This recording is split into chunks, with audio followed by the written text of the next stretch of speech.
It's bigger than talk. It's legacy.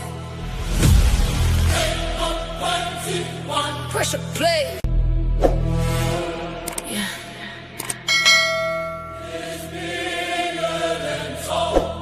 It's bigger than talk.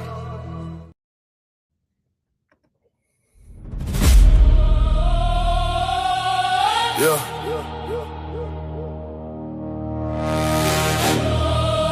This ain't opinions. This is law. This ain't opinions. This is law. But 1-1-2-1. Pressure plays. From the bayou to the turf. Souls and blood. One voice. One. Pressure plays.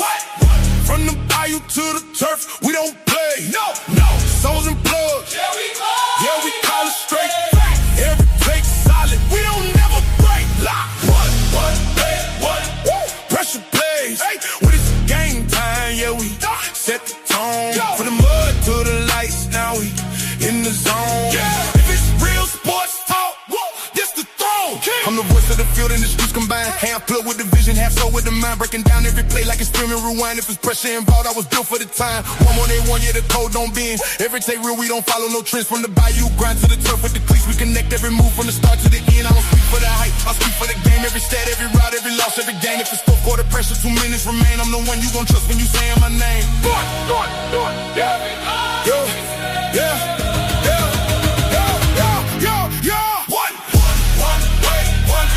Pressure plays. From the bayou to the turf, we don't play. No. Souls and blood. Yeah, we call it straight. These two franchises will be in the playoffs. 6 of those came in that 8-year span of the Mountain. They want to be the primary matchup on Brunson. Brunson with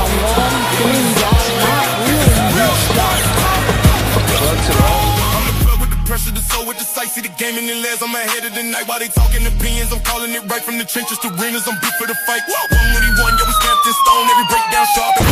Grown from the bayou mud to the turf and the lights. It's a different type talk when you hearing this tone. No gimmicks, no cap, just facts. When I speak, at the culture on lock every time that I preach. If it's playoff finals, a regular week. You ain't tapped in with us, you ain't tapped in for real. Not 2 voices, 1 standard. Not 2 sides, 1 truth. In 1 booth. In 1 booth.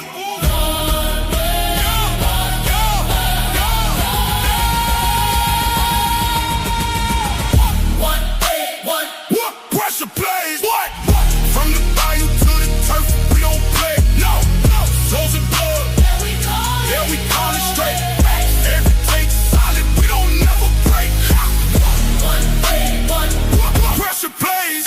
When it's game time, yeah, we set the tone. From the mud to the lights, now we in the zone. If it's real sports talk, this the throne. King. Pressure plays. From the bayou to the turf. Souls and blood. We don't guess, we know. What's good, y'all? Y'all are tuned in to the Sunday Best Sports Show 1181. Pressure plays from the bayou to the turf.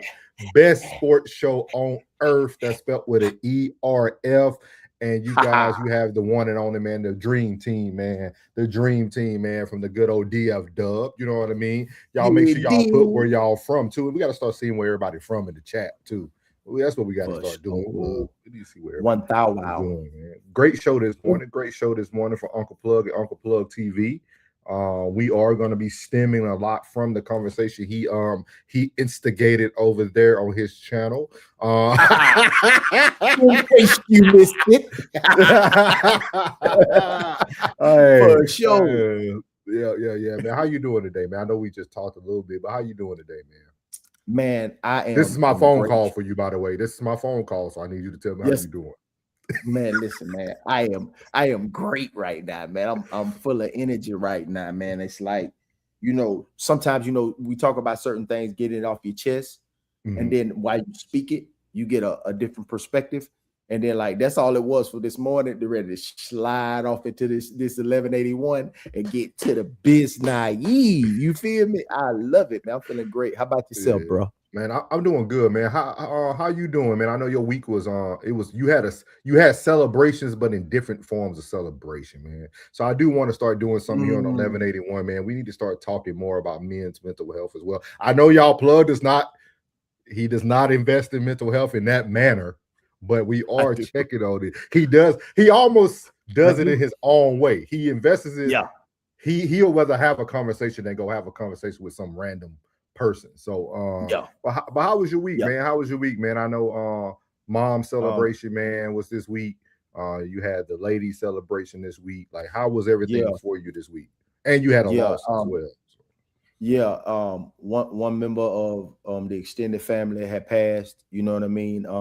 But with the conversations that was being had, you know, with certain key family members, you know, we got a little giggle out of everything, and we had a nice little talk. We make not light of the situation, but look at it in a positive way always. And you know, this is when one of my favorite ladies in the world, her birthday was July 23rd. So we celebrated that. And one of my good partners that passed, his birthday was also 23rd, and a significant person in my life birthday also is July 23rd. So we all celebrated that, and it was a beautiful situation. You know what I'm saying? Everybody is happy. Everybody's happy. Everybody's happy. Everybody's cool. Everybody's content. You know, talked to my little cousin, had a new addition to the family. My baby cousin, she had another big ass little girl, a 9-pound little girl on the 22nd of July, which was dope. You know, I talked to my uncle about it. He happy about it, ecstatic about it. You know what I mean? It was just it's some L's, but at the same time, it's a lot of dubs too, man. A lot of dubs too. So we don't let the L's overshadow the dubs. You know what I mean? Yeah. I'm great. I'm glad you're doing well, man. I know how that is, man. I know I sent the shout out, man, to Mama Plug to make sure she check on Mama Joyce up there. You know what I mean? Yeah. I think people need to understand, you know, we all have, well, not everybody, but a lot of us have experienced a lot of major losses, man. And it really does change your thought process on life. Plug said something earlier today on his story time show where like losses are actually growing him. Like it's actually making him look at things from a different view, right? And for those who don't know, I lost my mother very early. I wasn't even 20. That was 2008. So I was only 22 years old. So y'all got to think about it. I'm 40 now. So just imagine going 18 years of your life now looking out of a different rearview mirror than everybody else. Like understanding that like tomorrow isn't promised, right? We hear these slogans, we hear all these things that people talk about, but until it hits at your front door, it don't look the same. So I always tell people, just make sure y'all tap in with people, man. Make sure you check on people, man. I'm glad you're doing well. So man, yeah, man. Y'all are here at 1181, man. Pressure plays from the bayou to the turf, man. Again, the best and only sports show on earth. We're going to start speaking these things into existence. This is going to be the biggest show. We are a few weeks away, like a month away from live NFL play-by-play game action. So y'all are going to start seeing us on your TV tunes during the live stream games on Mondays and Thursday nights, and also the Sunday night header. So be looking out for that as well. So yeah, we got a Eli lot of and Peyton. You better watch out, Eli and Peyton. We coming. Plugging souls, man. You better get it right. Oh, yeah. Yes, so, man, we're going to get right into it, man. We're going to be doing some off-season talk, man. We're going to go ahead and get into our off-season talk today. And I think this might, hopefully we don't stay on it too long, but we might be on this for a good little hot minute, man. But let's get over here to this off-season talk. Here we go. Pressure play from the bayou to the turf. Yeah. 181 pressure plays from the Bayo to the turf. Awesome, man. So let me take these comments off the screen so y'all can see that young handsome man behind there. There we go. So as y'all know, Ryan Clark was fired on national TV. Probably one of the ultimate disrespectful things that I've seen. You don't really see something like that where somebody's like actually at the workplace finding out the news and not coming back after the commercial break. I think it was a form of public humiliation. I will say that as well. But we're going to have a deeper talk today, man. Ryan Clark did go on his program, his platform, his company called The Pivot. Something that can't be taken away from him, which is most important. But we're going to be talking about pretty much power today. How does it feel to lose it, gain it, or those moments when you just don't have it? So we're going to hear what Ryan Clark has to say. We are here for the dialogue. Anybody who is new to 1181, if you want to put your comments in the chat, please do. And who knows, we might drop the link today for those who really want to talk about this subject. But we're going to get it started, man. This is The Pivot right here. Somebody had to do it. Hey, RC, you know how I always ask the guests, what's their biggest pivot, right? Yeah, I think this is the biggest pivot. for sure. I sure. think I'll look at it in 5 years, and if I was sitting down with Ryan Clark, Channing Crowder, and Fred Taylor, that would be the answer. Now, what happens from now is like the rest of the story, but I think the moment would be this moment. You good? I don't know. I joke about it, but you know what I'm saying? It's a serious situation. I think, I'm definitely okay, but I feel for the other people who are going through this with me. Carl Ravitch been there 33 years. Charles Davis, one of the best men in the business, along with best analyst. Bart Scott, Cam Newton, Tom Pelissero, and like countless other behind the scenes people. And you think, what I learned about ESPN is so many people who work there grew up close to ESPN. So they grew up with a dream of being there and being able to work behind the scenes and create these stories and tell this story. And now their job is gone, right? What I'm dealing with is, in truth, a first world problem. But there are some people who are truly counting on what ESPN was going to do for them to feed their family. And, so my thoughts and my prayers are with them as well. I think the big question is, did you see it coming? Could you take us inside that moment? Yes and no. I'm upset with myself from this perspective. There were signs, but I truly thought for the first time in my life, I worked so hard at something. I was so good at something. Everybody acknowledged that that they couldn't fire me, that they wouldn't fire me. That a company who's going to have the Super Bowl this year, who truly wants to put their best foot forward to the entire world and have the best people talking about football, wouldn't fire, in my opinion, this is my opinion, and it seems to be the opinion of many others, the best football analyst in the world. I didn't think that, and that's my fault. This offseason, our piece on Monday Night Football with Greg Brooks won an award, a diversity award. And our showrunner and our director and our producer were so excited, and there was like, PR is going to post it. And it never happened. And eventually I just posted it myself, and then PR reached out like, oh, I'm so sorry that we missed it, but the Emmys are coming up and we'll post it afterwards. And I just remember sending a text to one of the people I work with, and I said, they're not going to post that. They don't care. A company that posts about, cool things like spelling bees and post about the family feuds and all of these things, didn't care about an actual segment on our show about a young man like Greg. Didn't care about that enough because of me to use it. Was that ever addressed? No, it was never addressed. Family Feud. They have an NFL Live Family Feud, a show that I've been a part of, that I won a sports Emmy for being a part of, that's won 2 Emmys in a row because of the core of Laura Rutledge, Marcus Spears, Dan Orlowski, Mina Kimes, and Ryan Clark. You go do Family Feud, and Marcus and I aren't there, but Marcus was asked. And when I reached out to the people who were involved, they just said, one said, we never asked for you. Another said, these 2 people were already on Pat's show, and that's why you and Marcus weren't on. But Marcus was asked, I wasn't.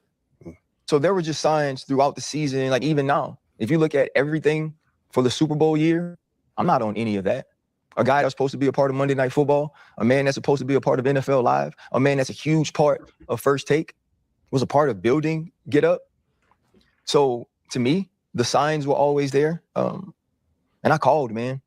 Yeah. I called executives. I called decision makers. I called bosses. Is my schedule changing? What's it look like? And it was never a definitive answer. But I think it was never a definitive answer because this was always the plan. Yeah. And you're not a shy dude. Like you said, I know you ain't just sitting in the shadows with your head down. You're going to address situations. But if it's not performance-based, what's it based off of? Well, to address the head down thing, what makes me a little bit sad about myself is I did adjust who I was to try to keep my job. I did have meetings with people and say, okay, what is it that you need from me? Not the analyst. The analyst he was damn good, right? If you care about the person that's on TV, what is it you need from me? Because I want to do that. I want to build a relationship. I want to involve you in the things I'm doing. You know, man, like this show. I'm gonna stop it here. I'm watching my guy. we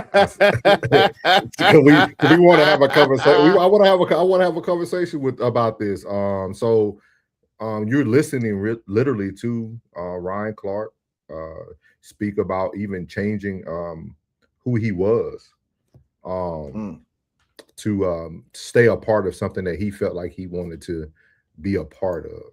So what is your thoughts, Plug? What is your thoughts? My thoughts, my brother. As much as we don't like to be called a sellout,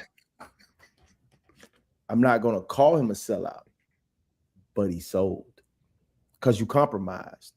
And when I say when you compromise, you're compromised. And bro, when we talk about the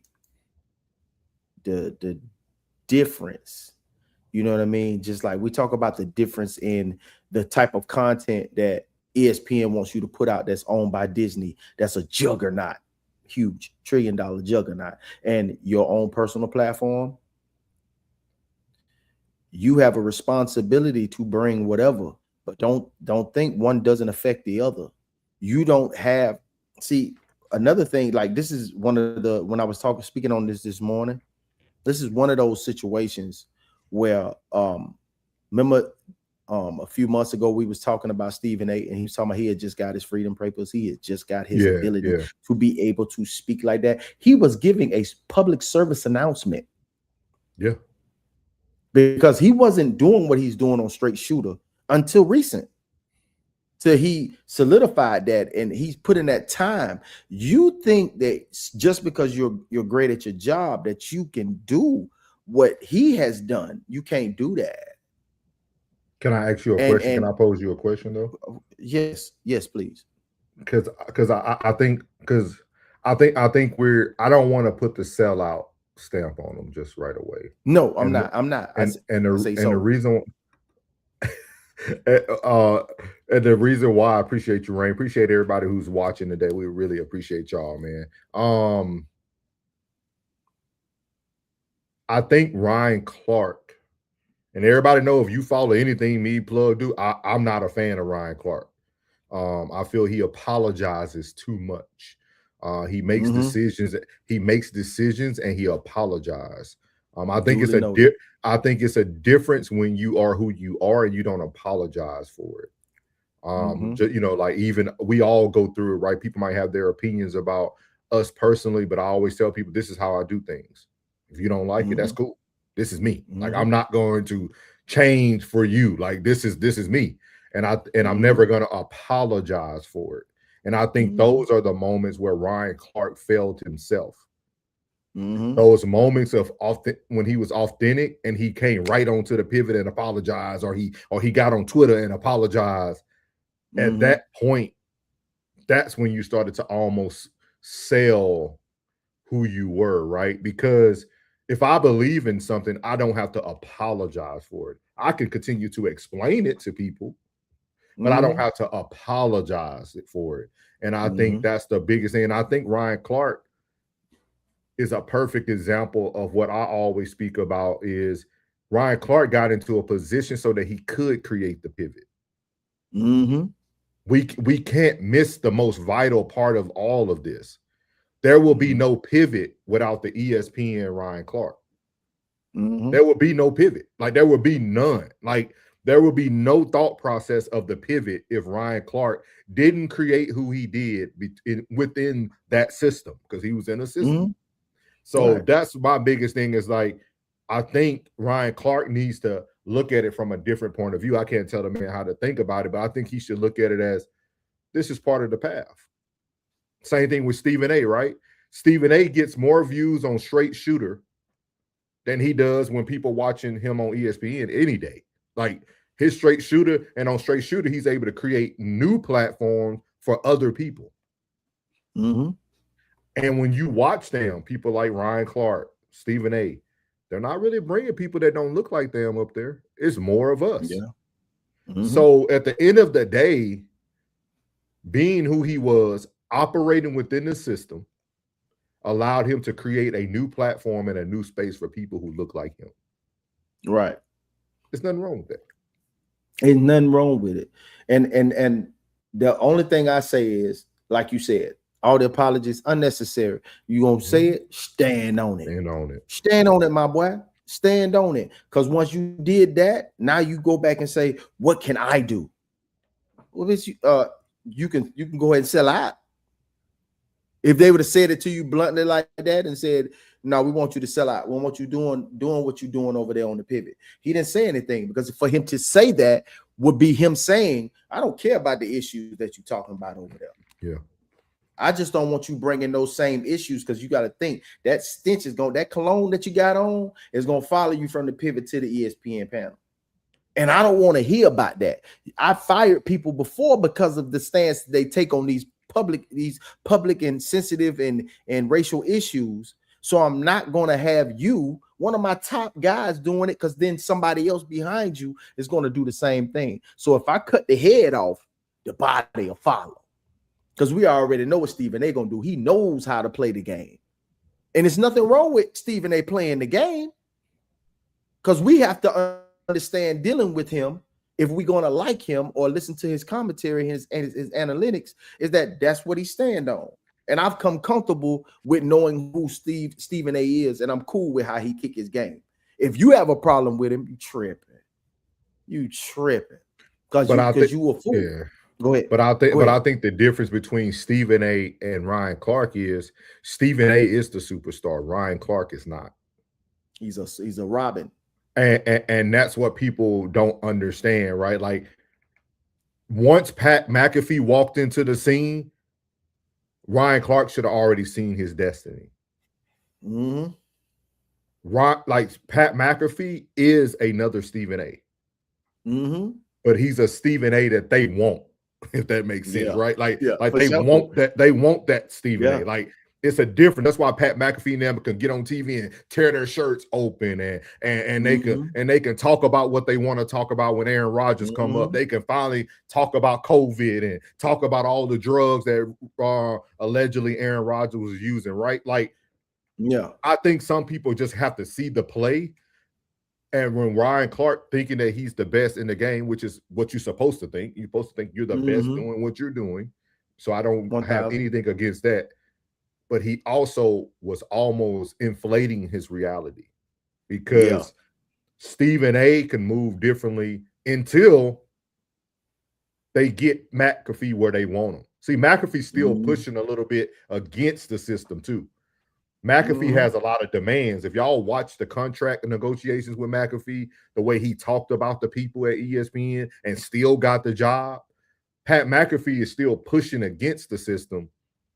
So they're like, okay, he pushing against us. We know Stephen A will ride with us. Right. So right now we got to keep both of them. But we can get rid of some of them too. Yeah, but think about this. What do we lose if we lose you, Ryan? Because if we lose Pat, we lose a whole 11, our time zone, 11 to 1 o'clock slot. And if he goes anywhere, everybody that watches him, our loyal followers on YouTube, is going over there. We're going to lose you for Get Up, which is not one of our best shows at all. We're going to lose you for NFL Live. That's going to hurt, but we got a lot of NFL talent that can come up here and talk some football. And then Monday Night Football. We're going to miss you on Monday Night Football, because everybody looking forward to see what kind of suit he going to have on this Monday.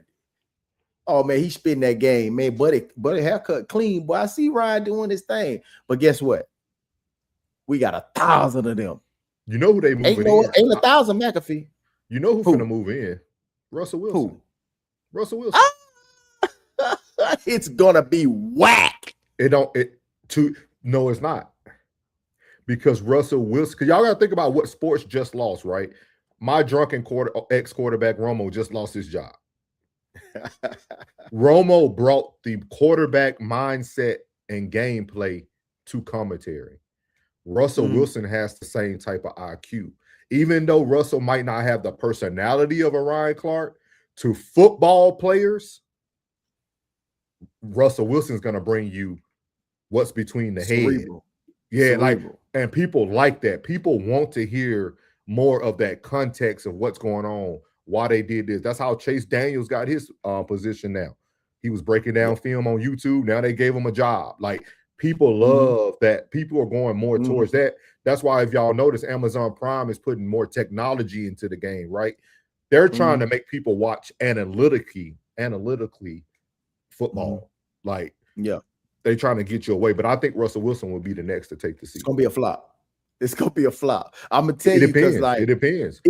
Even though Pat McAfee's a punter, the attitude, the demeanor, the excitement that he brings, man, what he do for College Game Day, he's resurrected a show that I love that was dead for like 8 years.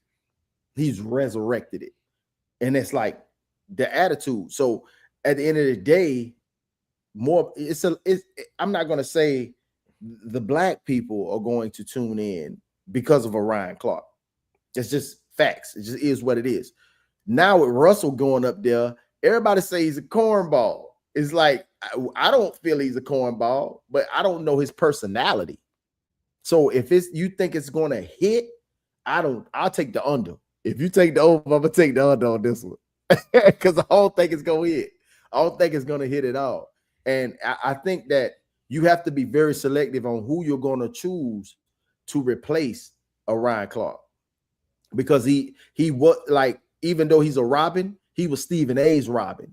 So at the end of the day, the ones that are loyal to Stephen A are going to be loyal to a Ryan Clark. So it's have to be somebody who's going to come in. They're going to be that new Robin with Stephen A to see what's going on. Okay, that's just my opinion. Yeah, we'll see. We'll see when it starts. We'll see. So we're gonna let Ryan talk a little bit more. I was very impressed with how transparent he was. I thought he would have left some of the verbiage out, but he's talking. For 3 years, bro, we never shied away from any topic. We never shied away from tackling anything. We did this year. Because I couldn't have no beef. I knew I couldn't respond to disrespect, right? I knew. We said it. But we got to stop it there. Ryan Clark, you could do all of that. The moment that you started apologizing, you made them feel like you were wrong. And I argued this every time we covered Ryan Clark. Every time Ryan Clark did something, I jumped on it. Him, RG3, and I kept saying, he'll apologize tomorrow. He said it. You said it. He gonna tweet tomorrow. Yeah, and that's, you created the bed that you're now laying in. Like, yeah, and then we'll say, even when there's an issue, like, where Ryan Clark at? We said it. We'll say, where Ryan Clark at? He better say something about this. He ain't say nothing. Was like, but we know all this was going on behind the scenes. Stephen A lays in his bed. He doubles down. Like with the whole Jaylen Brown thing, Stephen A went harder and harder each day. Yeah. He never backed back. He went harder and harder. And that's all Ryan Clark had to do. ESPN looked at you as, okay, is he unstable? Because he's having this emotional outburst. That's what it looks like. And then it seems like every time he steps away from the environment, he apologizes. Perception is reality. Yeah. Don't get it twisted now, Ryan. We got love for you. Yeah. I just wanted you to stop apologizing. I couldn't be too black. What makes me sad is, even in trying to adjust to be at least more of what certain people wanted, they still fired me. And so I think that, man, this is, y'all, we might not even get to any more topics today, to be honest with you. Because this is deep, right? Like, I'm gonna play that back, and then me and Plug gonna break it down. Y'all gotta listen to what he's saying here. Man, it hurt my answer heart. because this was always the plan. Yeah, and you're not a shy dude, like you said. I know you ain't just sitting in the shadows with your head down. You're gonna address situations. But if it's not performance based, what's it based off of? Well, to address the head down thing, what makes me a little bit sad about myself is I did adjust who I was to try to keep my job.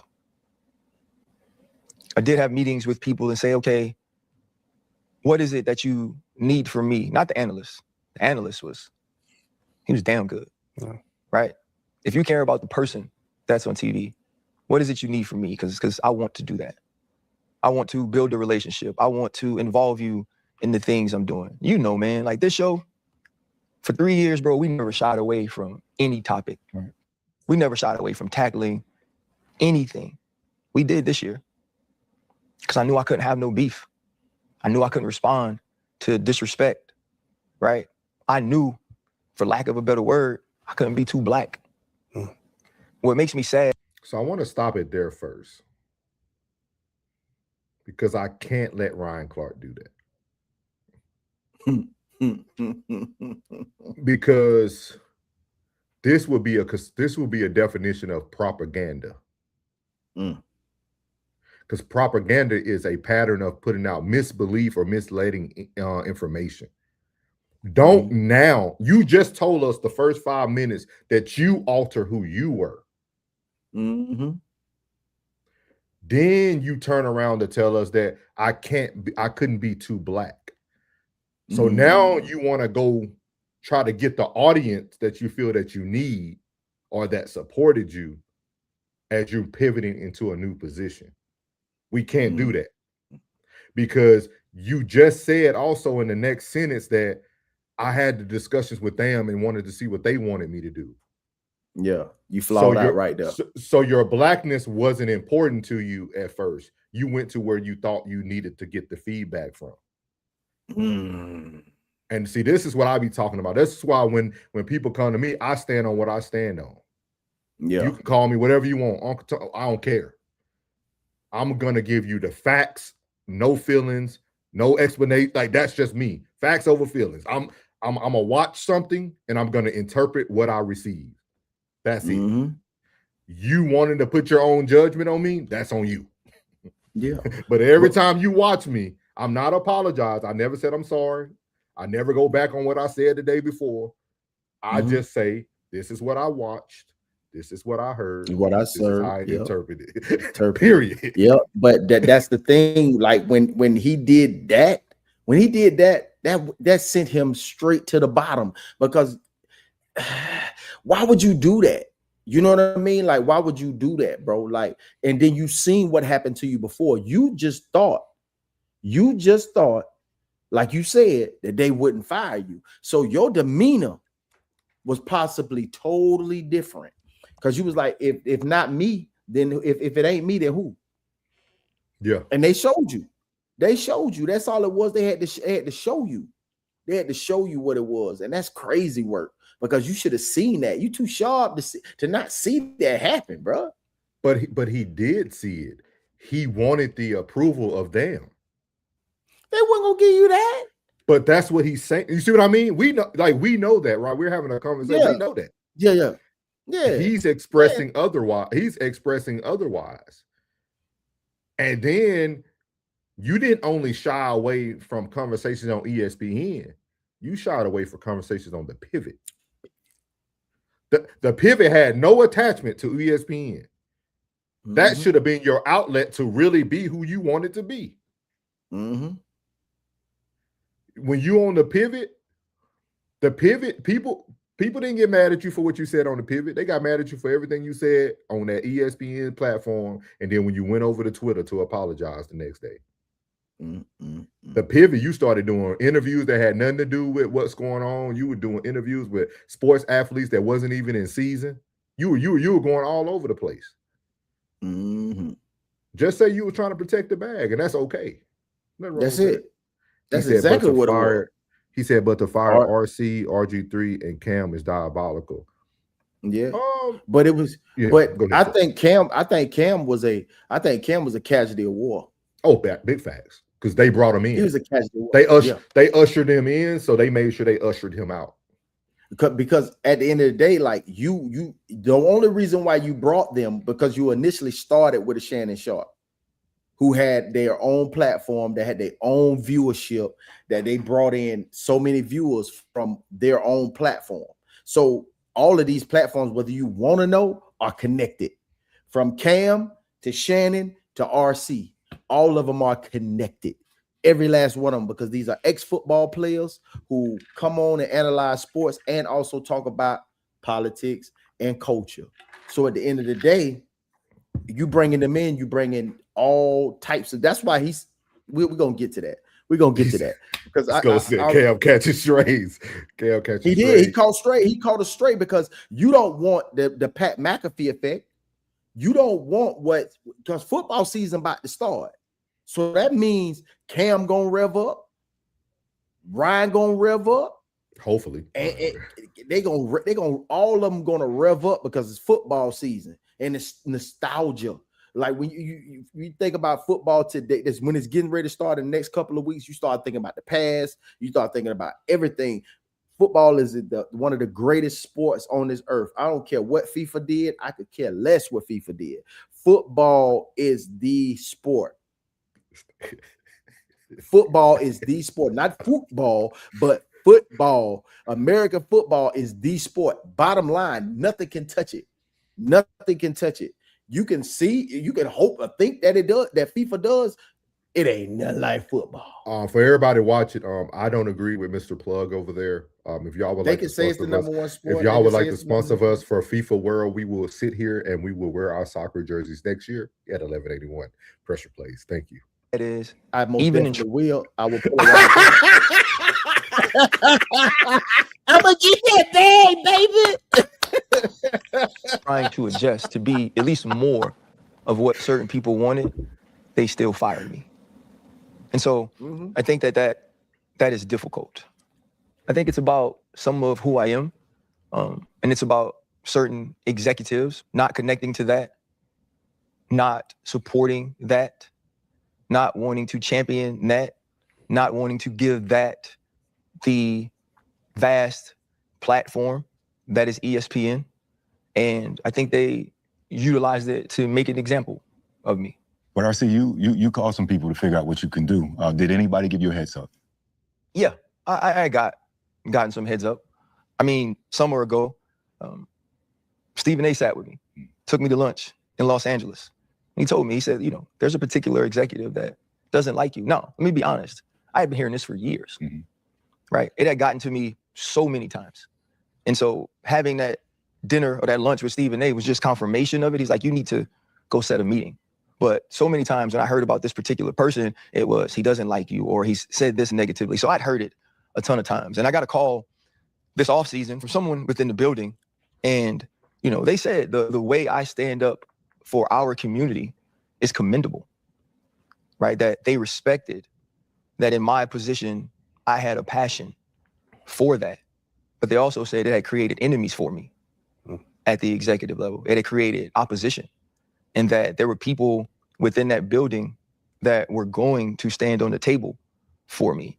And it was such a shock because I thought to myself, in the most important year in ESPN football, you guys stand on the table for me? Like for me. Like there's somebody that needs to be convinced that our NFL coverage is elevated when I'm on TV. Like there's a person that knows football.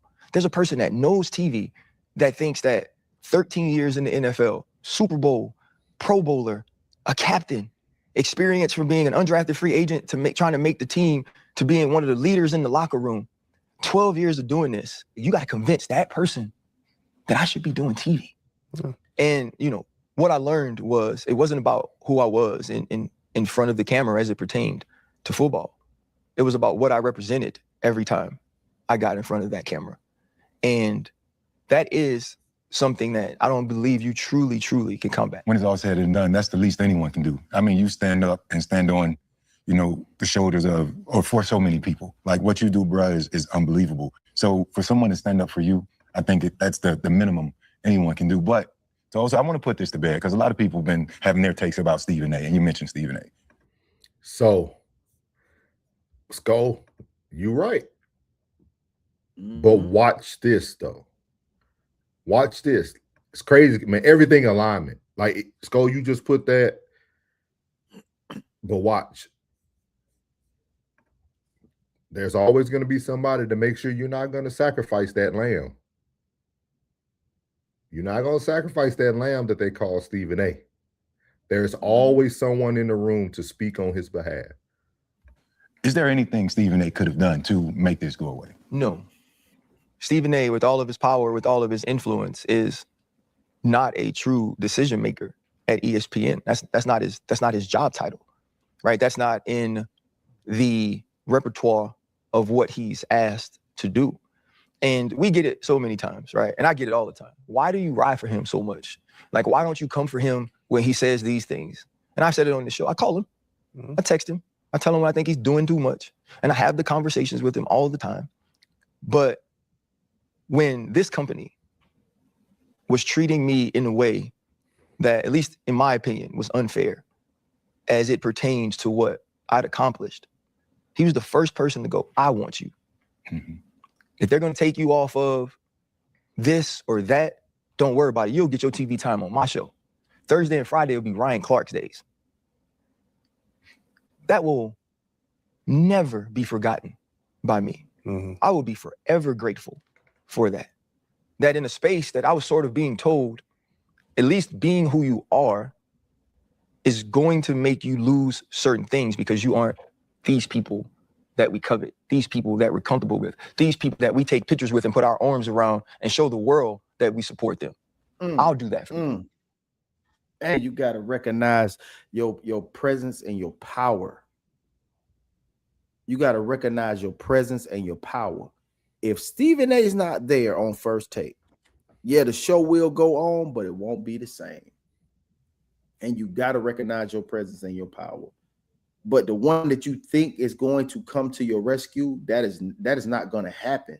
Because, see, when we talk about Pat McAfee, he recognizes his presence and his power. He knows that if I have something standing strong, I'm already doing millions right now without you. Without you, I am making the same bag simultaneously because I am streaming on YouTube at the same time. I'm here live on ESPN, but recognize your presence and your power. First Take is their entity. That's their entity. You have to create your own. You have your own. Every time that you did a segment, you should have been pivot into ESPN. So you could make it more of a dominant force. Be like, okay, the same viewership that I'm getting here, I'm getting there. Just like you leveraged your ESPN presence into the pivot and made it what it is. You had to think of ways to not just receive a bag, but create a bag from the bag you're already getting.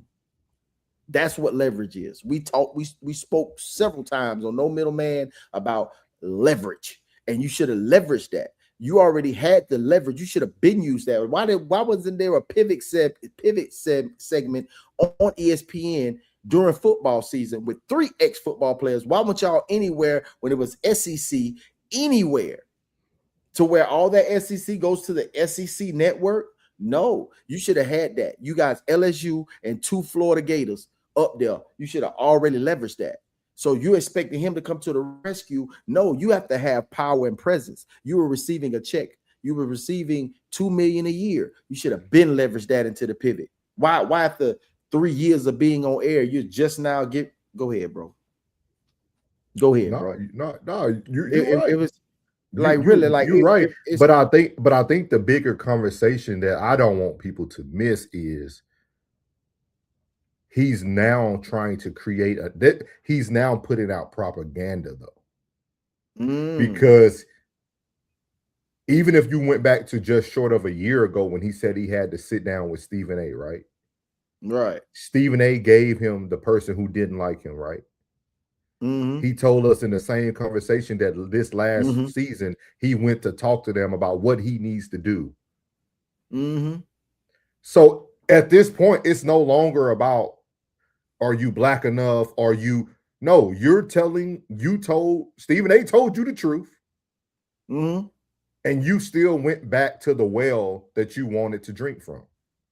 Like, we're not going to do this. Y'all, everybody like to point out, so like, nah, like, you can't do that. We can't do this old pity the fool type of thing. Like, nah, you should have seen this coming. And no, you knew, like you said it here. Like, we're breaking down the conversation. And this is what I like to do. I like to break down the conversation. Like, you literally sat here and you told us in multiple instances that you chose to go and find out what they wanted from you. Mm-hmm. So at the moment where you should have pivoted, no pun intended, you chose to stay. That moment that you got that information from Stephen A, you should have been the one that said, hey guys, ESPN, I appreciate you guys. It seems like we're not on the same page. I can't continue every day coming on this TV stream being tampered down who I am.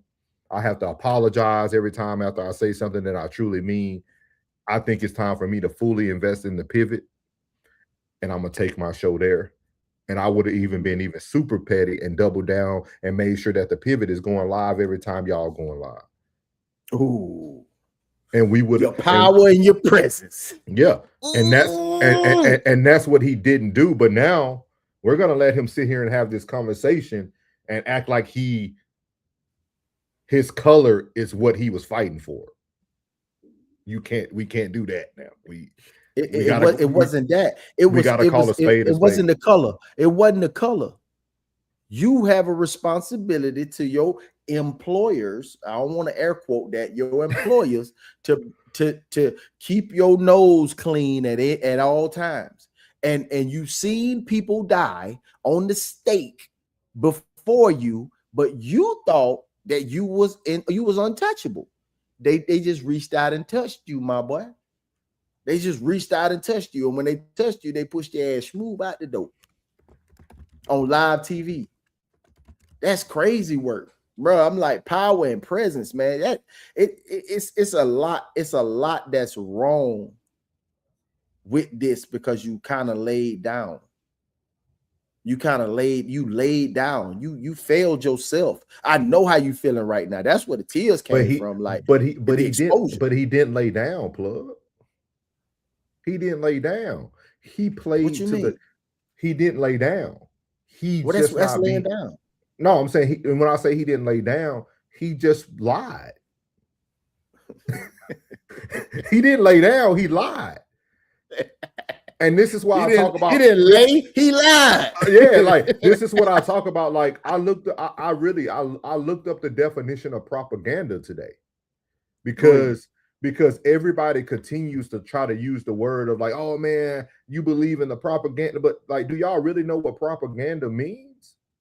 Do y'all know what it originates from? Propaganda had to do with the with religion, with the Catholic Church. But also, this is the definition of propaganda from the the Merriam-Webster dictionary.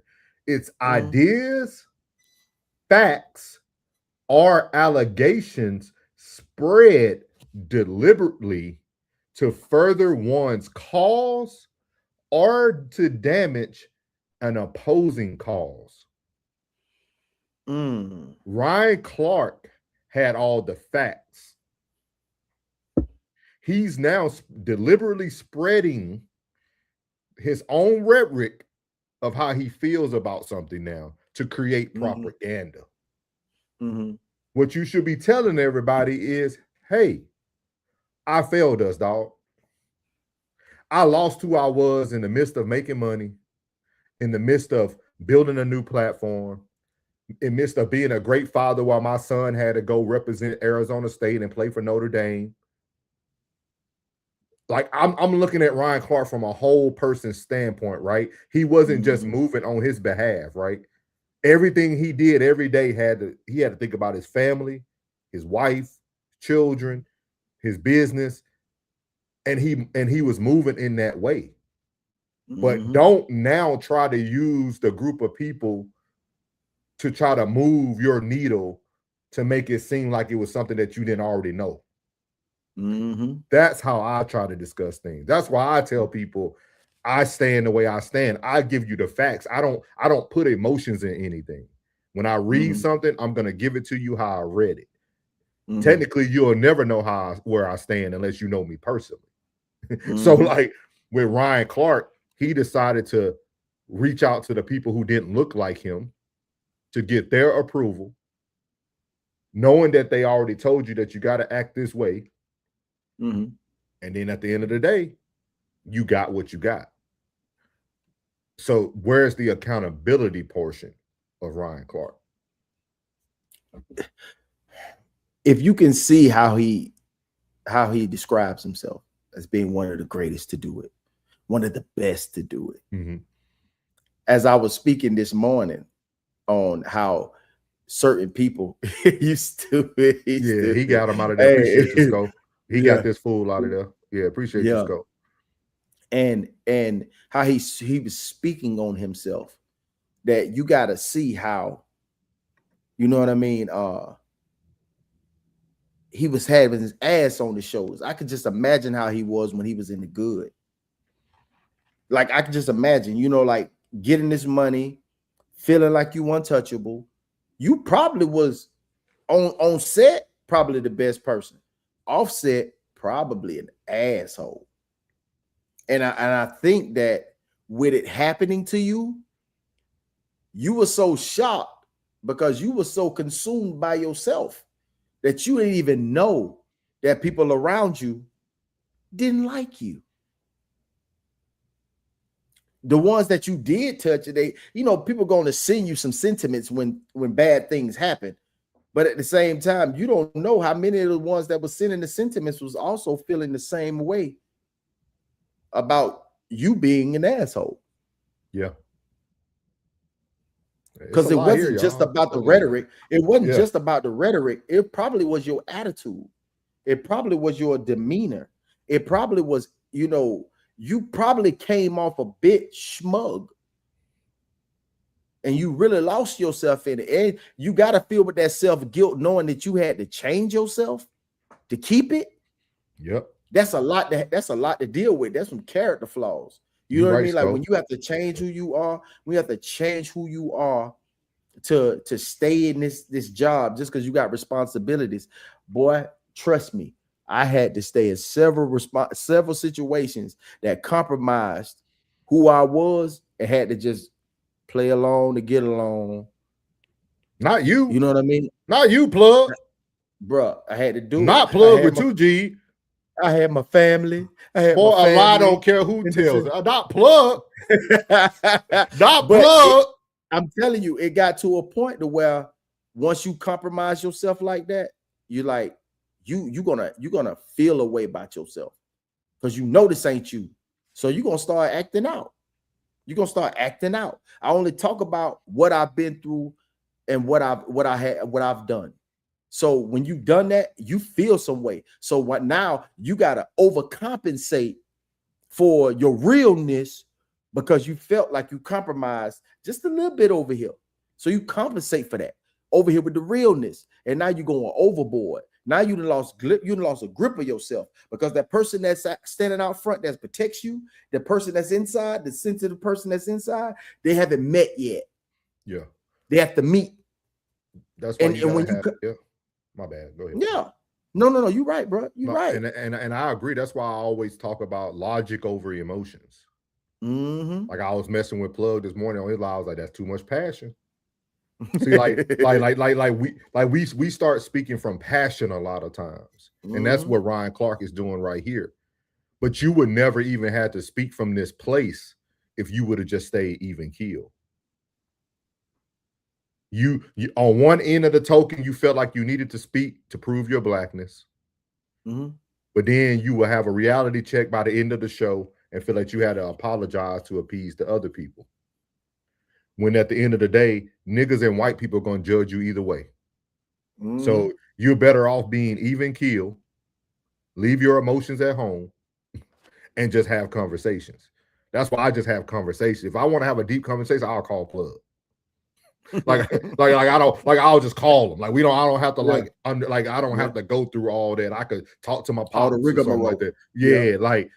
And I think that's what we have to understand here in the midst of power, right? Power is understanding that you have control at all times. That's what true power is. And that control might not look what some people think it is, but Ryan Clark had way more power than he gave himself credit for. But he let it go every time he apologized. Every time he thought he was standing up for Stephen A. going at Cam Newton or with Jason Whitlock. Every time you thought you had to do something to prove who you were, sometimes just be who you are. If a nigga think you solid, he think you solid. If he don't think you solid, he don't think you solid. That's okay. You can't change it. That's okay. That's okay. Like, you don't have to run behind creating who people want you to create. Sco said, if I say it, I mean it, not apologize for it. That's what I'm saying. That apology, and I said this, y'all can go back and watch all our stuff. I said it over and over about Ryan Clark. Why are you apologizing? Apologizing is you admitting guilt. Once you apologize, I'm gonna say this very clearly for all those in the back of the room. You can explain yourself every day, but you shouldn't apologize every day. It's that simple. Logic, because he could have leveraged something into a segment to where they probably had no choice. Had you stood on it, they probably had no choice. But man, he getting a lot of attention because the only thing they want is the clicks and views. Oh yeah. So you would have stood on it. They probably would have made a segment for you so you can speak on what you normally speak on, because people are actually tuning in for that, and they're gonna be watching the numbers, and the numbers would have went up, and this, that, and the third. But since you didn't take it as seriously, or you backpedal, when you backpedal, guess what? They like, he wasn't serious. I agree with you, Sco. He wasn't serious. I agree. That apology was just I agree. You say it, you say it. And then at the end of the day, y'all, we live in a world where content is over everything. Everything. So at the end of the day, why even apologize? People are going to run with it anyway. Like, just say what you say and let everybody else drive the conversation. For real. You can have your apology in person. It's easy to say, hey, RG3, bro, I know, and that's one of the things that really confuse me here, even in these spaces. Like, why are we disagreeing in the chat and changing up the temperature in the room? And if you don't like something that's being said and you know me, let's just talk about it later. But right now, me and Plug are over here trying to make money. Let us make our money. Don't change the temperature in the room because you want to put your emotions out there. Like, let us have our conversation. Like, this is our conversation. That's why everybody has phones and chat, Snapchat and Instagram, and you can speak your opinion and your rhetoric anywhere you want to speak it. But here, this is Soul's opinion. That is Uncle Plug opinion, and that's it.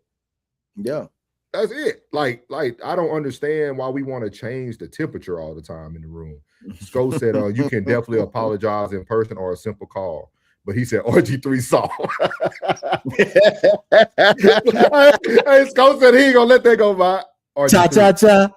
Show me. All right, hey, well, Sco said he ain't gonna let that one go. He ain't gonna let that one go, man. So we're gonna play a little bit more of this, man. Great conversation, man. Great conversation. Yeah, man. And the loyalty he's shown me, the love he's shown me, the true hurt and pain in his voice when he called me around 4:00 Central Time on Monday, I will never forget that. We are forever friends. You talking about 4 Central on Monday. What happened on Monday? Because you got 5-minute shifts. Get fired halfway through that job. Hey, Jared, crazy, right? Hey, where'd the other box go? Hey, Smokey was trying to build club houses. You know what I'm saying? He was stealing boxes. Hey, my box disappeared. You know, my box went away. Hey, they was like, damn. I said, then where's he go? Yeah. So let me put this to bed. I wasn't laid off. I was fired. Right? They're using layoffs as a cover and a camouflage for what they already intended on doing. But there was no cause for it. Right? So because there was no cause for it, you couldn't just fire me. So you had to wait to the layoff so you could camouflage it and veil it, right? But here's the other thing. If I was laid off, like everybody else, it came out on Tuesday. Mine came out on Friday. I get the call. I get a text from our showrunner that tells me to call my boss. I call my boss in the break, tells me they're letting me go. He said, this is a very awkward call. This is a hard call. I could hear how hard it was for him. And if anybody was going to call me that was anywhere on the executive level, whether low or high, he's the person I wanted to, the way he's fought for me and rode for me. And he said, our friends, jokingly, at Outkick had the story, and we're going to leak it. Let me tell you why I know I was fired. Because during the season, after some of the Kyron Lacey news broke, there were people on our... For a man that got all these answers, seems very shaky to me. Our network, along with me, that said something about it. Both of those people apologized, as did I. I didn't want to. Right? I was told I couldn't come to work if I didn't. And at that point, I said, well, I can't come to work tomorrow because I don't believe I did anything wrong. Some conversations happened, and we got to that point. And Outkick wrote an article about all the people that apologized, two very prominent faces at ESPN. And they praised them for who they were and how they brought this thing back around. And they bashed me, talked about how negative I was, and spoke about me in such a nasty way. And I sent an email at that time to Burke Magnus and Dave Roberts, who were working, because we were on an email talking about how we were going to handle it. And I was very poignant in saying, you have to watch who you listen to about me. There's certain people who want to paint me as a certain thing, certain people who want to devalue my voice, certain people who, no matter what I do, with all the great I've done, they've never mentioned that. But in this case, there are three people who are very important to this network, who all did the same thing, who all responded in the same way. And only one of us was vilified. And only one of us was a black man. Mm. And so how... Comparison is the thief of joy. Of joy. I want to do something because this person wanted to do it. What you got to say about it? Give them some wisdom. Give them some real spiel, plug. Give them some real spiel. Thank you, Ambition. They apologized. If everybody's jockeying for your spot, everybody's jockeying for your position, and if they think that there's any chinks in your armor, they coming for the kill shot at any chance they get. It just is what it is. And you knew, like you just said, you told us everything, every trap, you seen it. Why couldn't you avoid it? Because you know why? Because you was compromised. And so said it. As soon as I heard that, I would have parted ways. Yep. Focus my attention and make the main thing the main thing. So you was trying to make two things the main thing. Don't work like that. You got to make the main thing the main thing.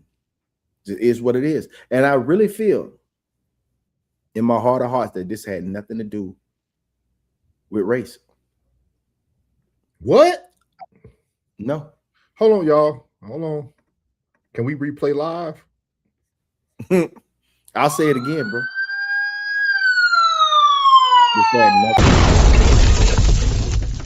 Somebody arrest Plug. Somebody arrest him. Take away his second G.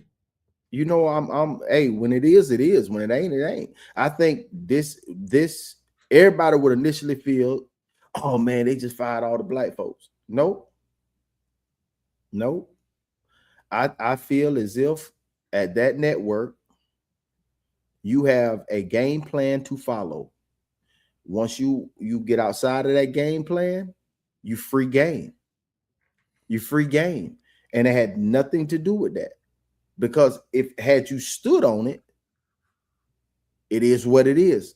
They would have had to take it or leave it. Take it or leave it. And then you knew where you stood. Like, hey, I know the shot's coming because, hey, I did what they didn't want me to do. I know it's coming. But to compromise, now, you know, the power respects power. Mm-hmm. Power respects power. And once you give it away, it's over with. They're going to tap dance on you, man. They're going to tap dance on you. And at the end of the day, it had nothing to do with race. It had everything to do with the SOP, standard operating procedures. Now, either you was going to stand on it and stay there, or step off and do your own thing. But you compromising yourself is not a good look. It's not a good look. Skull You see said that? it's definitely not a race thing. I'm telling you. But you know what, Skull? He is spewing propaganda to make it look that way. We have to still call a thing a thing. But that's also his personal opinion. He's black. But I'm just saying, I like the conversation. I like the conversation. I'm just trying to let people know that once you position yourself, sometimes the rebrand ain't always easy. And he's lucky that he's associated with an emotional community. Because that's what gets a lot of people going, the emotion, the rhetoric behind it. That's how propaganda becomes so powerful. You come emotionally invested into it, so it's easy to push the agenda. But at the same time, this man had all the answers and still chose to put the wrong answers on the test. Oh, go ahead. My bad. Go ahead. I'll let you play. He said he's only spilling that story because that's the narrative he wants to shoot out. That's what propaganda is. Yeah. And it's nothing wrong because now that his main thing is going to be the pivot, that's what he's supposed to do. That's exactly what he's supposed to do.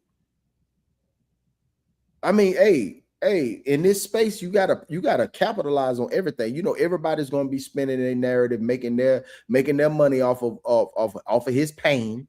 So guess what? We finna capitalize off that too. And then guess what? We're gonna up the score on these boys. And hopefully, and I hope he's thinking like the ones that was tuning in for me on ESPN, I hope they don't even watch no more. Yeah. Now, how you gonna leverage this? That's what I'm saying. But I'm not trying to beat you up. I'm your brother. Souls is your brother.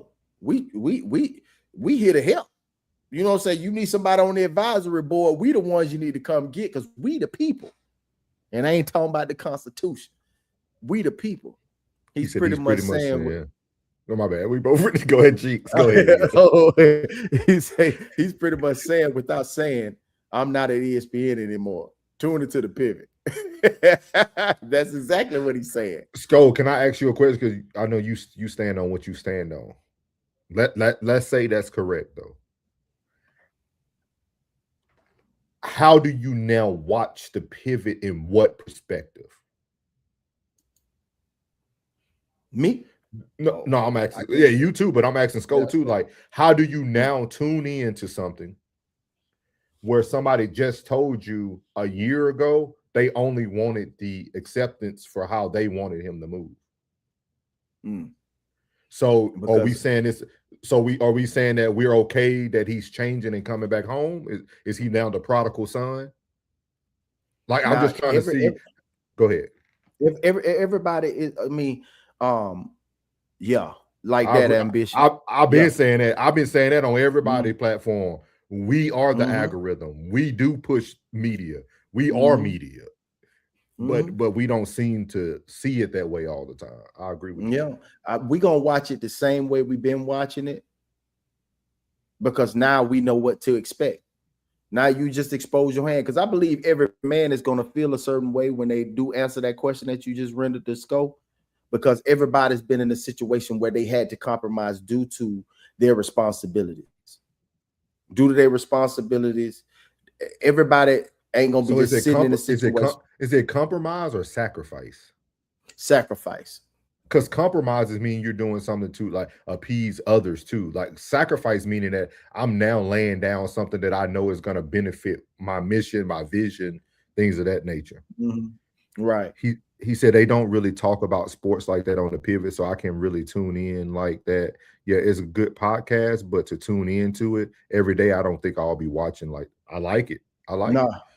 I don't watch it like yeah, that's where I'm at. Yeah. I was gonna say one.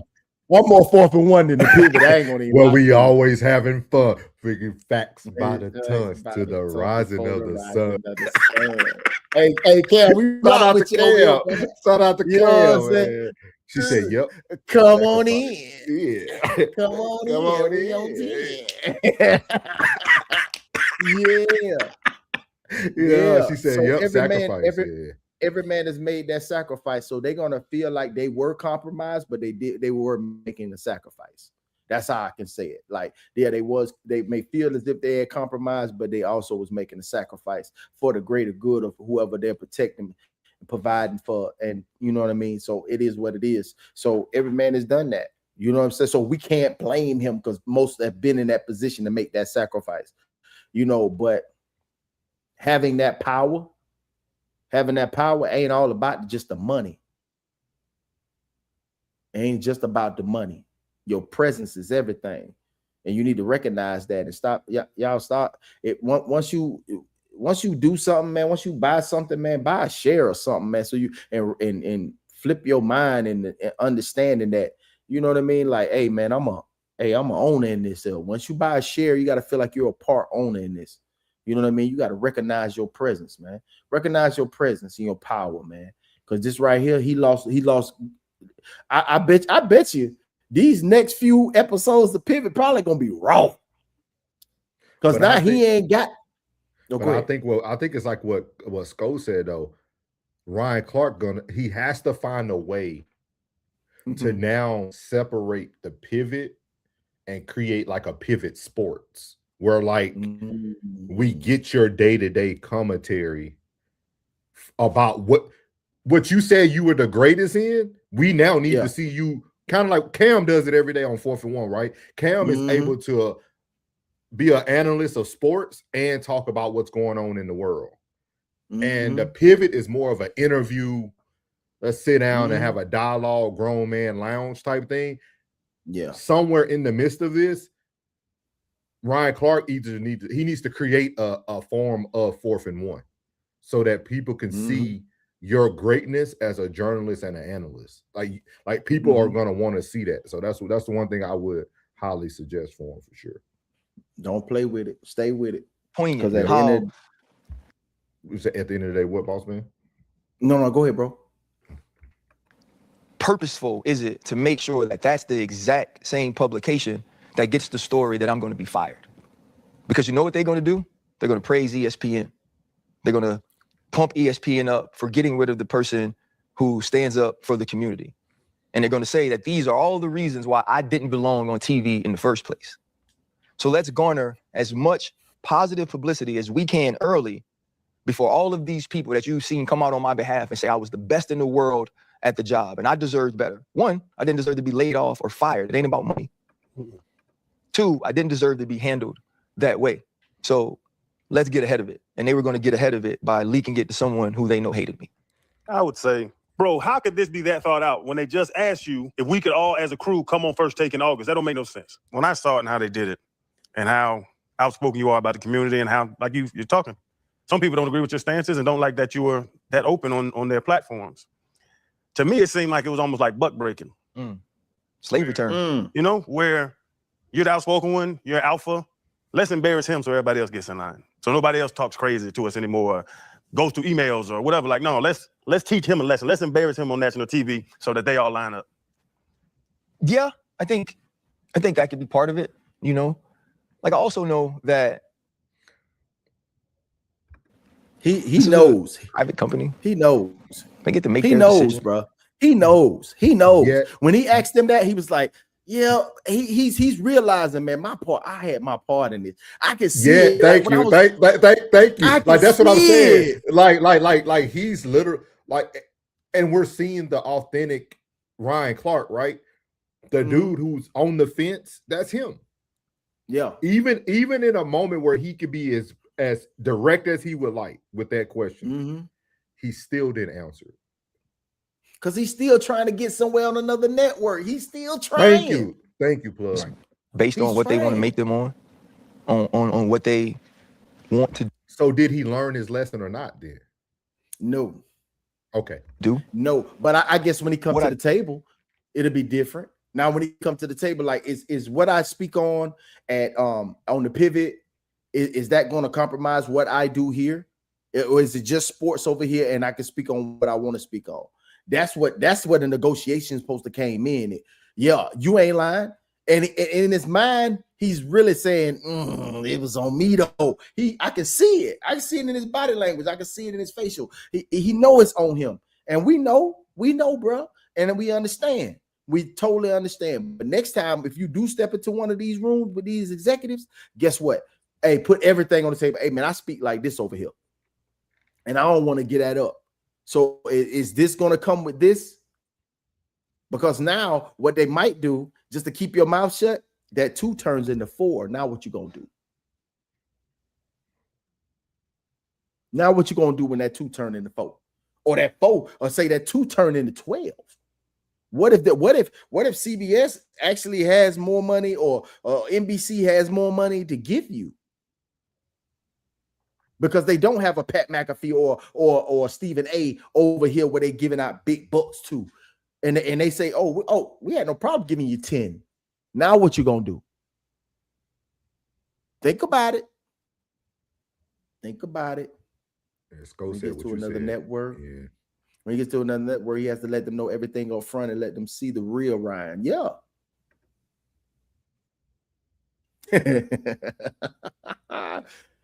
Trill. but how, so I think so. Sko and Plug, y'all are confusing me at the same time though. How? Because y'all are saying they need to know the real Ryan. We don't know the real Ryan. Ryan doesn't know the real Ryan doesn't know the real Ryan. That's what I'm saying. Like it's almost like y'all are like blinded to like what's going on. Like he doesn't know the real Ryan. Because he just told us for a whole year after getting the answer from Stephen A, he still went to those same people and asked what could he do. Mm-hmm. So does he know the real Ryan? Like, how can he go somewhere and request something that he's not being able to articulate to us today? Because it's more of a being that he was already within the machine, being that he was already within the machine and made a change.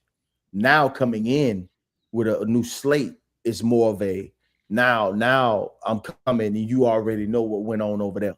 Well, I'm gonna tell you. So y'all speaking on from that day forward. Yeah, from this interview forward. Gotcha. Okay. On this interview forward, you got to okay. come in and be like, yeah, like this is me. This is how I get down. This is what happened. This is me. I do this on the pivot. If there's an issue in my community, I speak on it. And then they're like, yeah, because ESPN is all sports. Over there, it's maybe CBS or NBC, they do talk about cultural topics. So at the same time, he may have more elbow room. You know what I'm saying? He might not have to be so squeaky as you know he would be, just as long as he ain't getting no DUIs or OUIs. Gotcha. I feel you. Sko said he knows, but he just still has his blinder on. Welcome in, Times. Appreciate you, big dog. He says, Soul's always good to see you, my brother. You're starting to remind me of my older brother who is in the military. I spoke to him today. It's hard to talk to him because he's in the mountains far away. He said, one thing my pops always told me, don't ever change who you are to please anybody to make money and for them to accept you. He said the pivot is different. Yeah. What's up, Miles? Welcome in, Big Miles. Appreciate you, dog. What's up, bro? What's up, bro? Do know is they didn't take a vote.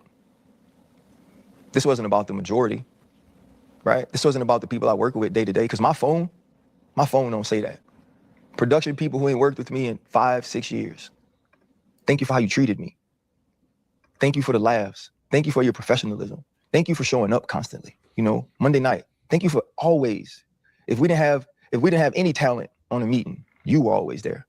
You were always on time. You were always building things for the other people on that set. Thank you. And so when the people you work with cry for you, man, that means the world to me. When I get the messages of like the fact that I supported you, the fact that I was there for you means the world to you. Like it gave you the legs to stand up and be who you were on TV. Like that matters. This was a dictatorship. A person or a group of persons, very small group. They didn't poll the majority. Yeah. They didn't ask that question. Because you asked that question, now you got to say, even though you told me just how important he was, I don't care. I don't care. I know how important you think he is, and you work with him every day. I don't care how important you think he is. I don't like him. People like me don't like him. They keep calling my phone. I don't want my phone to ring no more. Right? There's other things I'll defend.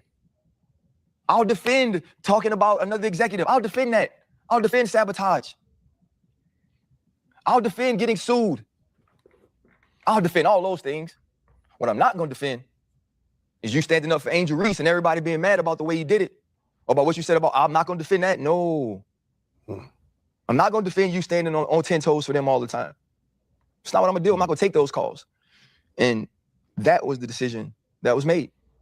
And I believe that that has a large role in why it was made. Bro, we know how much you love what you do and how hard you work and how passionate you are. And we've seen numerous occasions where we've had opportunities on this show to make X amount of money, and you help us understand that it's not about the money. It's about the quality of the work that we have to put out and the lives it's going to touch. So we agree with you. It's not about the money. It's never been about that. It's about right there, bro. Your job and simply what you love to do. But when you text me, like all the other people you spoke about, that's crazy. Because that whole ESPN situation was about the money. Or was it? What was it about? What was it about? You got to tell me, plug. Y'all the ones giving him the benefit of the doubt. No, like real talk. Like I'm really asking, like, okay, so if you just said that Freddie T, that you said that he said that it wasn't all about the money, then what was it about? But this at ESPN. This is what makes life difficult, right? Like Freddie T is in a tough spot now. You see what I mean? Because Freddie T has to pick. Do I say here on the pivot what I need to say just so that we can move forward and we can have the conversation in private? And I think that's what he's doing. I think he's trying to highlight, which is nothing wrong with that. I think he's trying to highlight the positive things of Ryan Clark. But I think in privacy, in secrecy, they're having the real conversation. Because this is the first show we ever heard Shannon Crowder speak up like that. Like like we never have heard him speak on. You can't show me a show where he talks about any race or anything like that. Like that's not, how he got, people talked about him when he had Terrence Crawford up there talking about he'll take the money over his integrity and all that, and that went viral and all that. So like, I think this is a conversation they're having here to protect Ryan Clark, and I think they're having the deep conversation separately. And I think it's going to be one of those things where, hey, bro, next time we probably shouldn't turn down this bag. Yeah.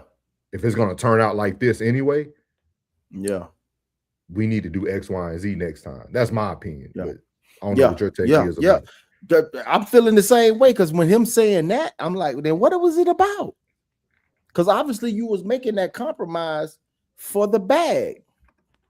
For the bag. So if it wasn't about the bag, then what was it about?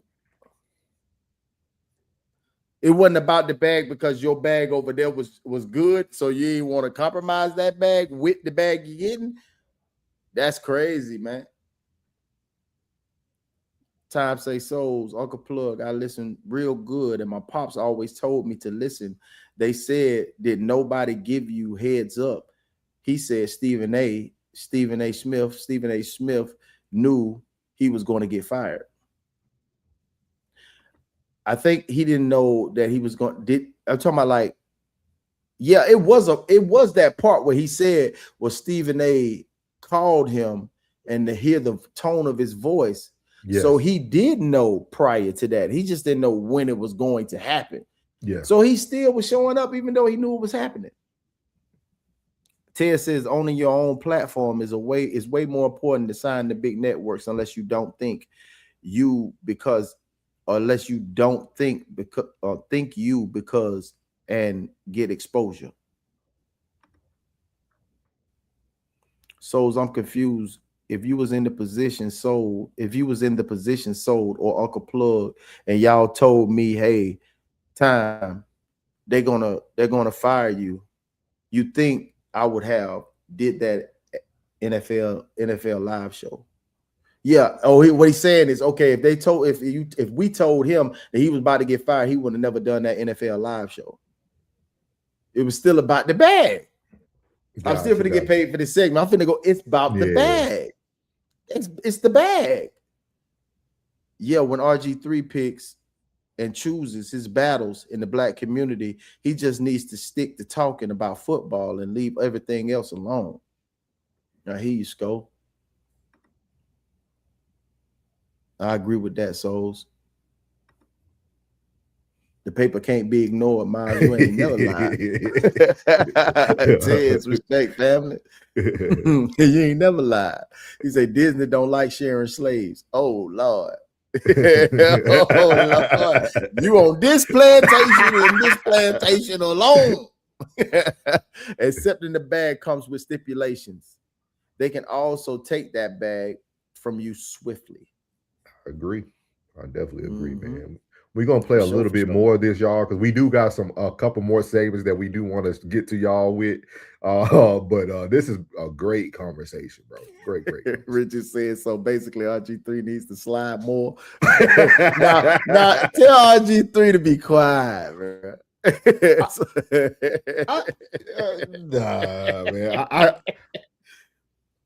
I think we should allow people to speak however they want to speak, and if you don't like it, don't tune in. I think we're starting to get to a point where we feel like we're judge and jury. Just don't tune in. You don't have to watch. You don't have to hear anything that you disagree with.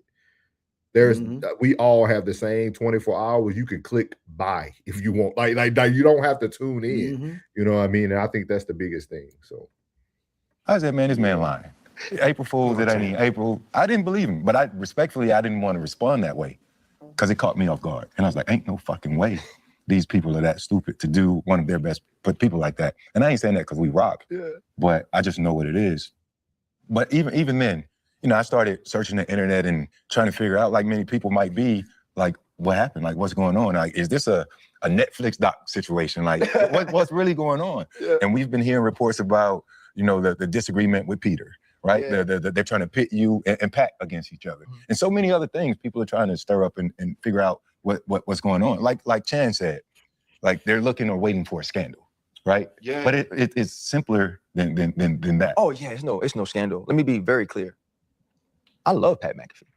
I think what Pat McAfee set out to do really put in place a blueprint for a lot of us. Like, can we do it and be accepted or received at that level, at that amount of money? Probably not.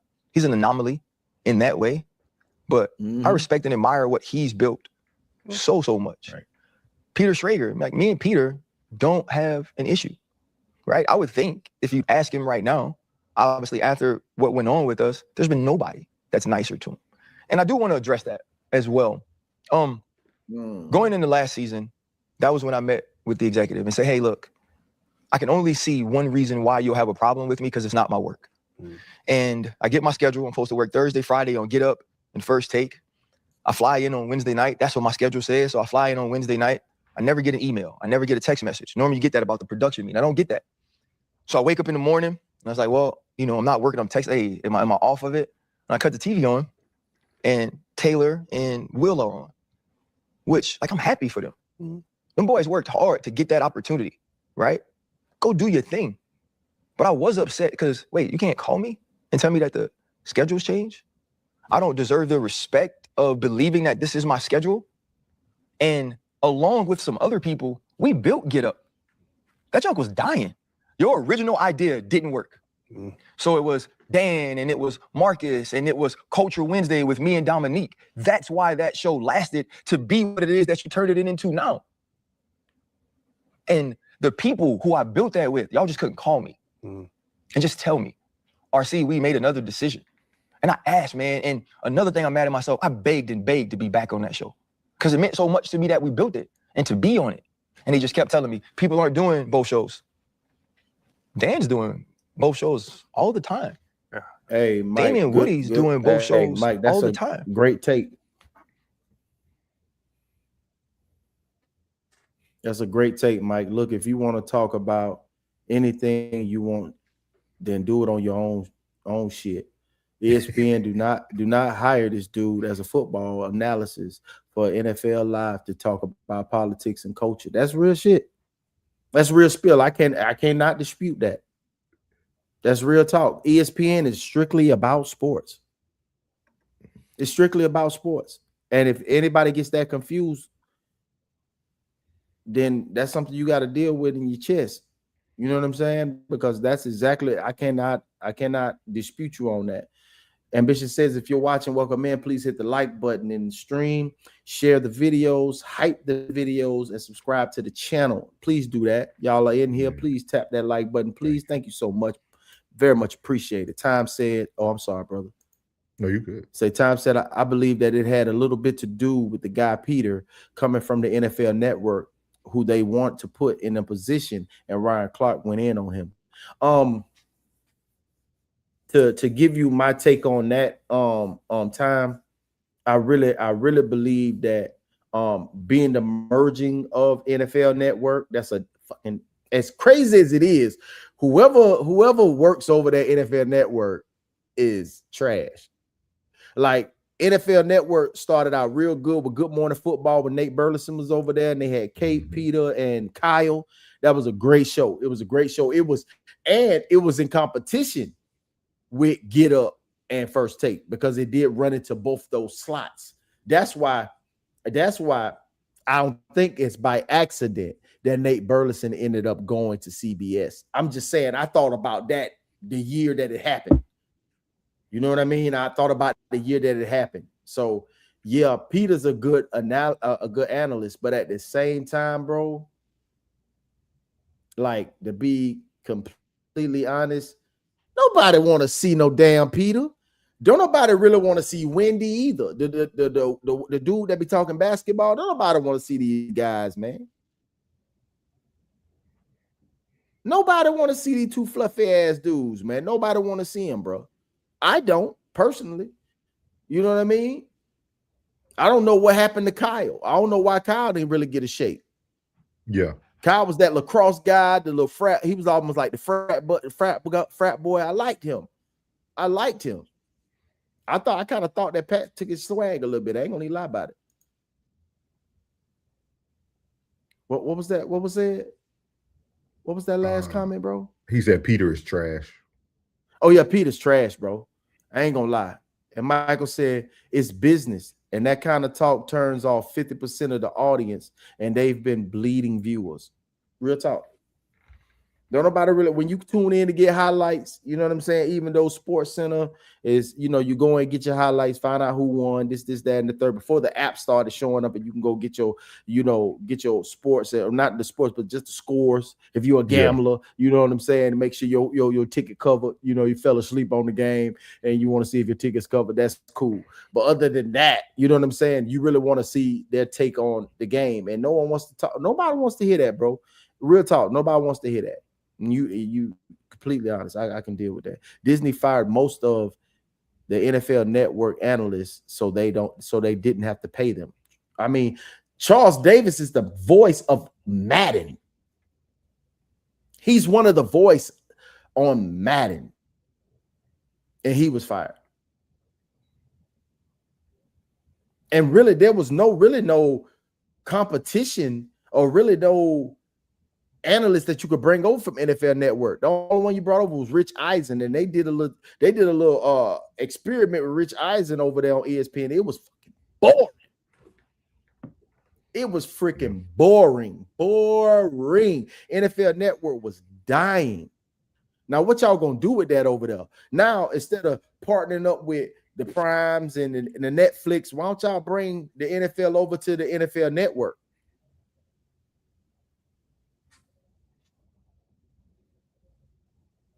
Yep, that's exactly what ESPN. He put the quotes on sports, entertainment, and sports network programming.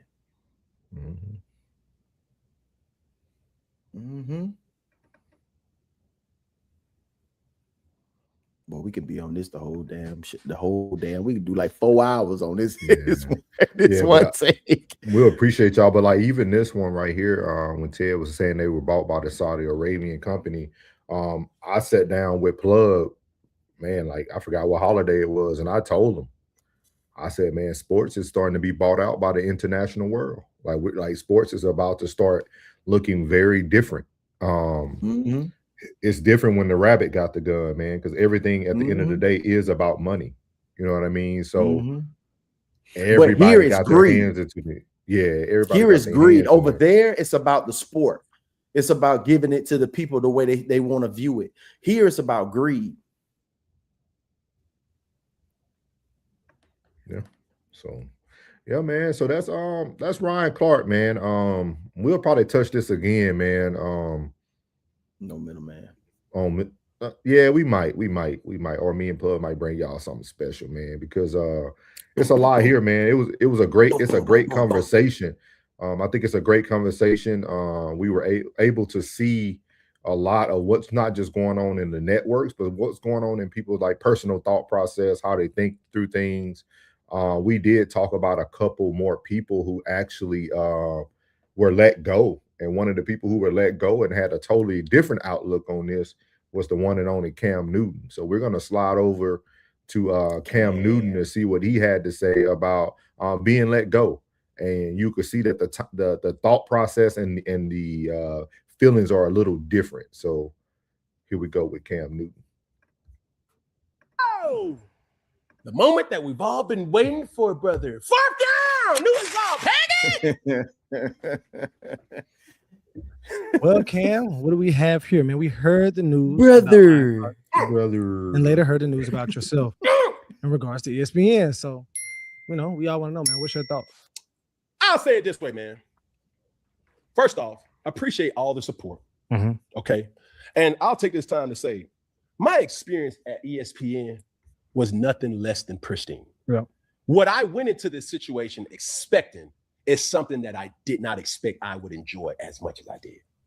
Working alongside with some of the most talented journalists and, sports individuals that cover sports was something that it got me to realize that have a newfound respect for the skill. Molly Carroll, Shea Cornett, obviously Stephen A. Smith, Ryan Clark, when you had Dan Orlovsky, Peter Schrager, the list goes on, and all the countless producers and support team that went into making sure that I was equipped with all the information each and every episode. It was second to none. So when you hear certain things, it was like, dang, that's messed up how they did Ryan. Hold on real quick. Hold on. Hey, you can go with it too. They're like, dang! You have to make light of something, because for me, if this isn't a way for all athletes and even content creators to learn one important rule of the times that we live in right now. If you don't own your own platform, you're going to get overlooked, bypassed, and be extinct. Did y'all just hear what Cam said? Cam is saying what Mike just put into the chat. So we're going to play that back real quick. A way for all athletes and even content creators to learn one important rule of the times that we live in right now. If you don't own your own platform, you're going to get overlooked, bypassed, and be extinct just like dinosaurs. Look at what's happening here. Okay. It's unfortunate what happened to Ryan Clark, but what I will tell you is this: Ryan Clark gonna be okay. The pivot ain't going nowhere. Yeah. It's unfortunate what happened to me. Some would think, but I'm good. 4th and 1 ain't going nowhere. Funky Friday ain't going nowhere. Not at all. When you think about what happened to Emmanuel Atta, Joy Taylor, different circumstances, different networks, different situations, but this is what you have to understand. When you look at the speakeasy, all right, and when you look at other sports personalities having and taking control of their own narrative, it's imperative that walking into this industry, you would be a fool asinine behavior if you don't take that opportunity to say, number one, I need to learn as much as I possibly can because I do not know when that time is going to call when I get tapped on my shoulder. Mhm. Number two, also take this as a way to bring more attention, more eyeballs, and to also magnify your personal IP. And I knew that that's what my intentions were. Yeah. They knew that that was what my intentions were. I was counseled to say, Cam, there's not another platform on linear television in your field like ESPN. And that was truer words that could not be spoken any clearer. You can't make me hate ESPN. No. What I've learned, it was an internship almost. The production value, they're the leading sports source for a reason. So, Cam Newton, I know you guys want to hear it the way you want to hear it, but Cam Newton accepted the system, chose to be a part of the system, to learn from the system. Let me say that one more time. Cam Newton accepted the system, took part in the system, to ultimately learn from the system. Tabernacle. That's all that soul says over and over again every day. Church. You just because you're into something doesn't mean that's who you are. Wow. See, a lot of people think because you don't identify or speak something the way they want you to articulate it that you don't identify. No. Cam remained true to Cam. Wow. But he also knew that if I pass up this opportunity, because Cam 4th and 1 show is different from everything. Yeah. Like Cam got like a little mini ESPN set up, right? He can have a panel of people sitting up there with him right now. And his money long now. Yeah, he has the ticker going across the back with all the updates. He had like he has everything that ESPN had. Like, look at it. Like when you can really see who takes away from the game and the system and who chooses to push back against the system. Mm-hmm. But the system is undefeated. So the one thing you can do is soak up the game within the system and bring it back. Mm-hmm. Like Cam said, he walked into it knowing that, hey, I'm not gonna change ESPN. ESPN is not gonna change for Cam. Mm-mm. But I am gonna soak up and build up my Rolodex. Mm-hmm. And then push it back out to those. Church. That's what people don't. I say it all the time. There's no one that's above the system that think they're not going to take something from the system to be able to move the system. It just doesn't work that way. It just doesn't work that way. No, sir. Plug couldn't been a barber without going to barber school. He could have cut hair in his house for the rest of his life.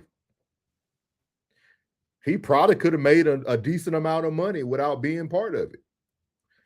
But doing things the correct way, being able to put that piece of paper up on his wall so that if he ever gets somebody busting his house because he got a hater next door to him that say, hey, every day this black man got 15 cars in our neighborhood parked on the side. What are you doing in there? Getting money. So he getting money, he cutting hair, he fading. But then the day they kick his door down, he ain't got no license. Now he's shut down for good. Yep, handcuffed. So all that wealth and all that money he made for all those years went out the window because he didn't want to take one step that he needed to go do. You can't skip. Who is this Souls person? He should have a channel. No, they don't want to hear that. They don't want to hear that. Nobody wants to hear it because it doesn't sound good in the moment. Yep. But we'll take it from Cam Newton though. Like it just doesn't sound good. But when I heard his take, I was like pleasantly pleased. I was like, how Cam gonna take this? And when I heard his take, I was like, that's my boy. Cam don't let me down. Cam don't let me down, man. That's how what's the name should be like, hey man, this happened, man. And I did it. I compromised myself. You know what I'm saying? Yeah, I went to the executives and I said this and that and the third, but it's on me. I shouldn't have did that. I should have went ahead, and when I found out that Buddy didn't rock with me like that, I should have went ahead and chucked my deuces then. But in hindsight, damn, I effed up. Y'all, please forgive me, man, for me compromising my beliefs and what I believe in, man. We're going to get back to the normal over here at the Pivot. You know what I mean? And we're going to get back to what y'all like to see. And I'm going to stand on what I stand on. Yeah. Thank you, ESPN. Yeah. Big checks. Thank you. Yeah. Big checks. I mean, sometimes it is what it is. Like, it is what it is. That's why I always tell people my motto is facts over feelings, dog. I don't care how you feel about what I'm saying. I'm telling you, dog. I'm telling you, dog. I did it for 20 years, dog, and I live a lavish, great, comfortable life. And I'll be lying to anybody out there if I don't tell you how there's possible steps that you can take to be just like me when I was 38 and I have an option to pick what I want to do. I have options of what I want to do. I have 3 college degrees. It doesn't matter. It's just paper, bro. Mm-hmm. But I got a system that pays me for the next 200 years that I'm on this earth. My children would never have to worry about medical care in their life. Mm-hmm. I can sit down today and go to school and get paid for it for the rest of my life.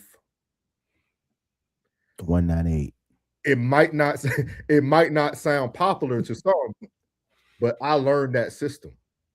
Mm-hmm. You got to work it. And I had to learn from it. Every day I turned around, I had 2 young ones that I seen benefiting and flourishing from dad's sacrifice, not compromise, sacrifice. Sacrifice. Not selling out, his sacrifice. Wow. I don't bleed blue, nigga. I wasn't trying to go to Iraq and get shot at. I wasn't. That wasn't what I signed up for. No. I came in as a broke kid out of Shreveport, Louisiana. My daddy told me, you got a young lady pregnant and you better go take care of your child. I don't know how you're going to do it, but you need to do it. And I remember this little lame white dude standing in my 11th grade English class and Miss Eli class. His name was Technical Sergeant Knockin. We'll never forget his name. He stood there in front of the class and told all of us, hey, if you want to travel the world, if you want free education, come see me. We all laughed at him. Some of us went back to sleep once he left. Because at that time, I was an athlete. I didn't even have a reason to be sitting in classes. But that following year, less than 365 days later, life changed. And he said, boy, you got a baby on the way. I'm 17 years old. I'm 17 years old. We're about to have a baby on the way. Skeet. I can say that I'm the best running back, linebacker in the world, but man, I know the chances of me making it to the NFL are very slim. I remember that white lame dude that was standing in front of my class. I'm about to go to Line Avenue and go see what Texar Knockin talking about. See what they talking about. Yeah, and you know what? He kept every promise he said in the class. Yeah, come on in. And I'm proof of it. We on 10. Yeah. I'm proof of it. So I would never not tell someone. Just like when a young man or woman asks me about the military, I'm going to tell them this. Mm-hmm. If you don't have to go, don't go. Mm-hmm. Because I'm going to tell you the truth about the system. But if you feel like you need this at this moment, hey, come sit down with me. Let's write out a timeline. And you need to achieve these things in this timeline. Mm-hmm. You can't get off of this timeline though. If you don't achieve these things at this timeline, you will fail. I'm telling you. Mm-hmm. I'm telling y'all. So that's how I look at things, and I appreciate Cam Newton being able. But you was hell as a recruiter too, bro. I know you were hell as a recruiter. I know you were. Hold on. They were lining up. Hold on. Hey. See, you know, sometimes you gotta show people. You gotta show them. Sometimes you gotta show them when they take you to the. See, early in my career, they took me to the Louisville Slugger factory to get a personalized bat made for putting the most recruits in 1 month. This is a Coopersville bat with my name carved in it. I got to watch them put it on the print and everything. Wow. I don't have to sit here and gloat about everything I know, but I will tell you. You should sometimes. Nah, there's no reason to blow the whistle. Because those who want to because those who truly want to follow will follow. Ooh, yeah. Those who truly want to follow will follow. Hey, yo. So while you fumbling, trying to figure out how you're gonna eat your next meal, I can tell you a way out. I can show you a way out. It might not be how you want it, but it'll be right on time. I guarantee it won't fail you. I guarantee you. I walk into Plug Mansion, I get lost. Hey. Anyway, I'm off my soapbox. I'm off my soapbox. It got a little suds up there, boy. It got a little hustle. Hey, might say I respect the hustle. You did respect the hustle. Now I just told my son this the other day. He was like, I can go to the army. I'm like, nah, you can just be a police officer. Hey, you just be a police officer, but you ain't gotta do all that. Hey, Scope. If that's what Scope, I'm telling you right now, if he want to be a police officer, let me know, man. My brother done it for 17 years. I can tell you can put him on the phone with another black man that serves one of the most dangerous communities in the world called Shreveport, Louisiana. Whatever you need, man. My brother will give him the realities and how to make it home safely every day and make them chochos, as my brother. Business owners, handymans, anything, any jack of all trades. We know them all. And wait till next year. Wait till next year, because Plug know what's going on. Wait till next year. Wait till I make the biggest announcement ever. I'm gonna act a fool then. I'm gonna be over there. I'm gonna be in the back.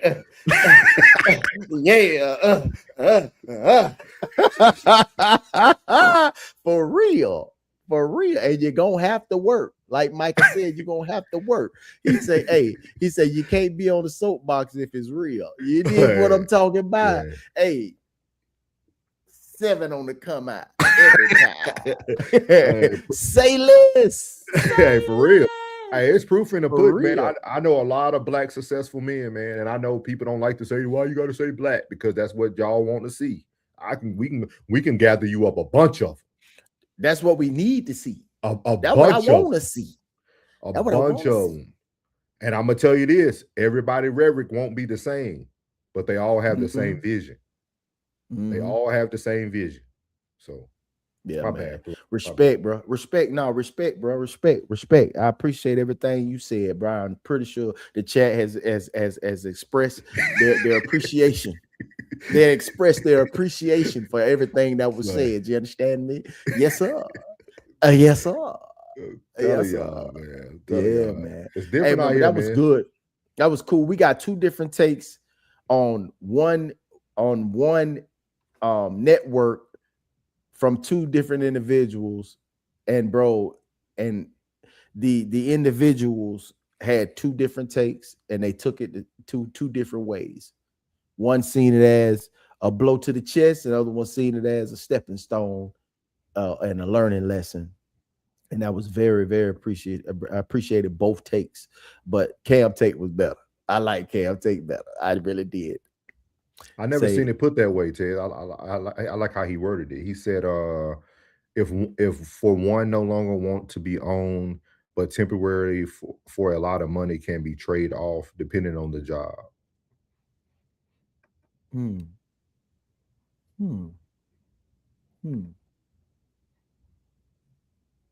I think that's the problem we have today. A lot of young men aren't around a lot of good, solid men.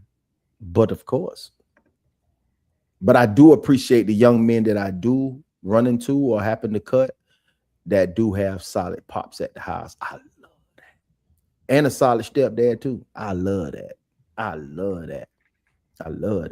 And you can tell when I hear that, yes, sir.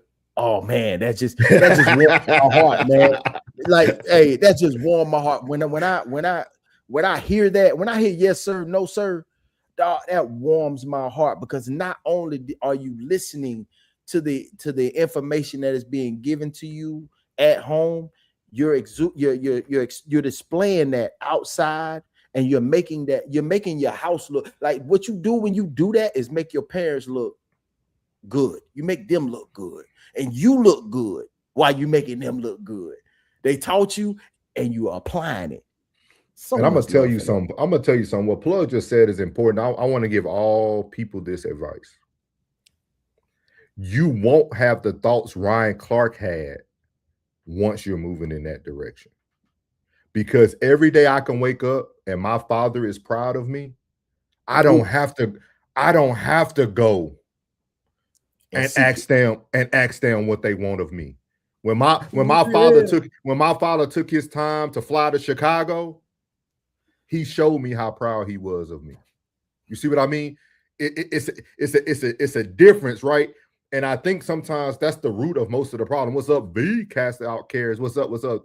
I think that's the root of a lot of problems. And we talk about this a lot on No Middleman, the absence of a true man in people's lives. Because once you have a man in your life that you call a father or whatever you call him, at that point, long as you can wake up and know that they're okay and proud of you, you will never have to go walk in the office and try to explain how you want me to act.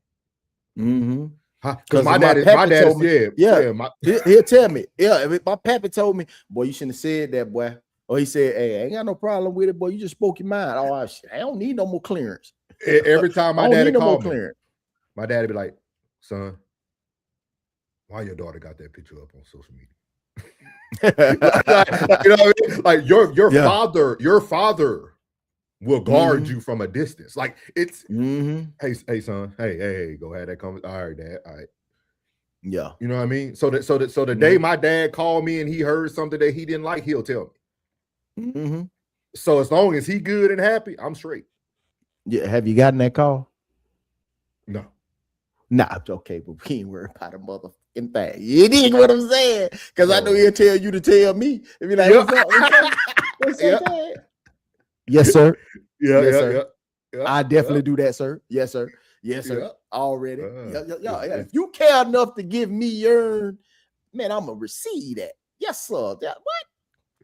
He said, I remember my pops used to look at me and he didn't say a word. I already knew what he wanted me to do. Yes, sir. Straight up. Yes, sir. Yes, sir. Bike straight, head high, chin up, tighten up. What? So we're gonna let y'all choose, chat. We're gonna let y'all choose. Go ahead. Do y'all want to hear about Tyreek Hill, or y'all want to talk about LeBron going to Philly? What do y'all want, chat? I know what I want. I got one more topic for y'all because I gotta head out in a few. But what do y'all want to hear? Do y'all want to hear about Tyreek Hill, or do y'all want to hear about LeBron going to Philly? Let me know. Let us know. We need 2 votes, and hopefully they're the same.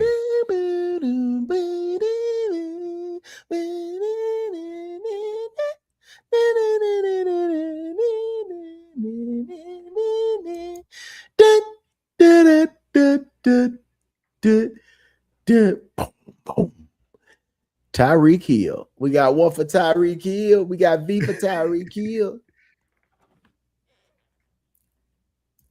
We got 2 for Tyreek Hill. All right. The chat has Let's go. Hey, but before we get to the last segment, you know what I'm saying? If y'all need to go pee, y'all need to go get you something to drink real quick.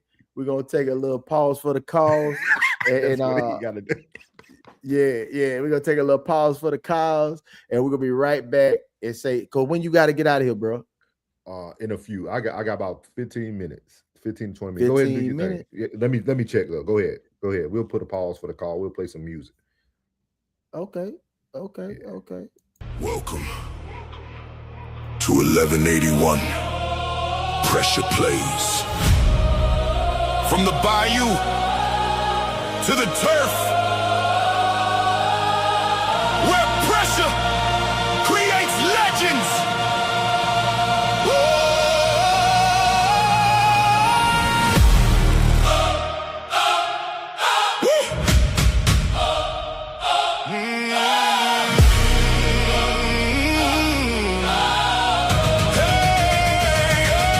Born with a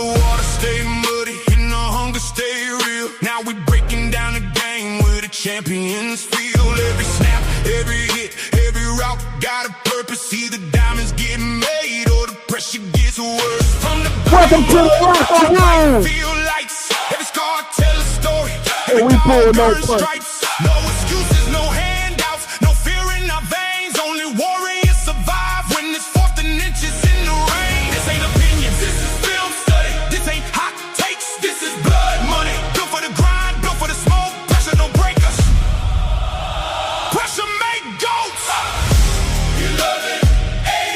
81. Pressure plays. Pressure plays. From the bayou to the turf. To the turf. We don't fall, we attack. Every play, every fact. Boom, boom, boom. Pressure. Boom, boom, boom. Pressure. We don't fall, we attack. Every play, every fact. Boom, boom, boom. Pressure. Boom, boom, boom. Pressure. Breaking down the trenches where the real wars begin. Mind of a coach with the heart to win. From LSU nights to Sunday glory, every legend started with an untold story. We respect the grind, not the hype online. Championships built one rep at a time. Hey, everybody talking. You really know we're exposing the game from the film to the floor. Pressure. Can you stand when the lights get brighter? Can you breathe when the fog gets tired? Pressure. Legends don't run, they rise. 81. Pressure plays.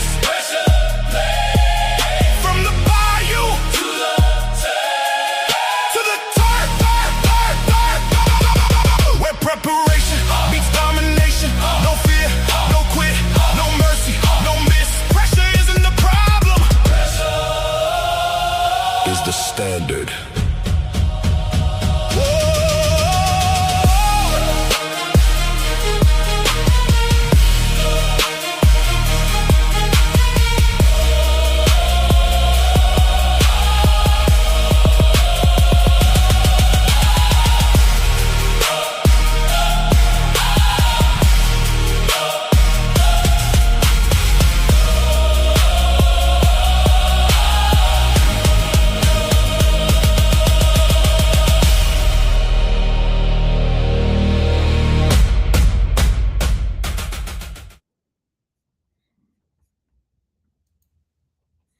And we're back.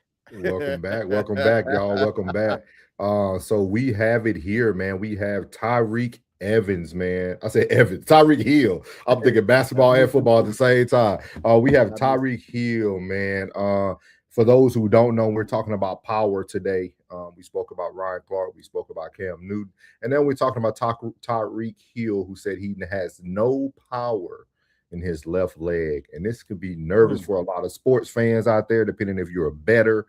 I know sports betting has gone crazy lately. So this could be a big one for those who support that world. So we're going to play 2 videos from him on TikTok from Bleacher Report. And then we're going to have a discussion about it. And then we should be able to speak on about to 4:30. So we should be good. So here we go.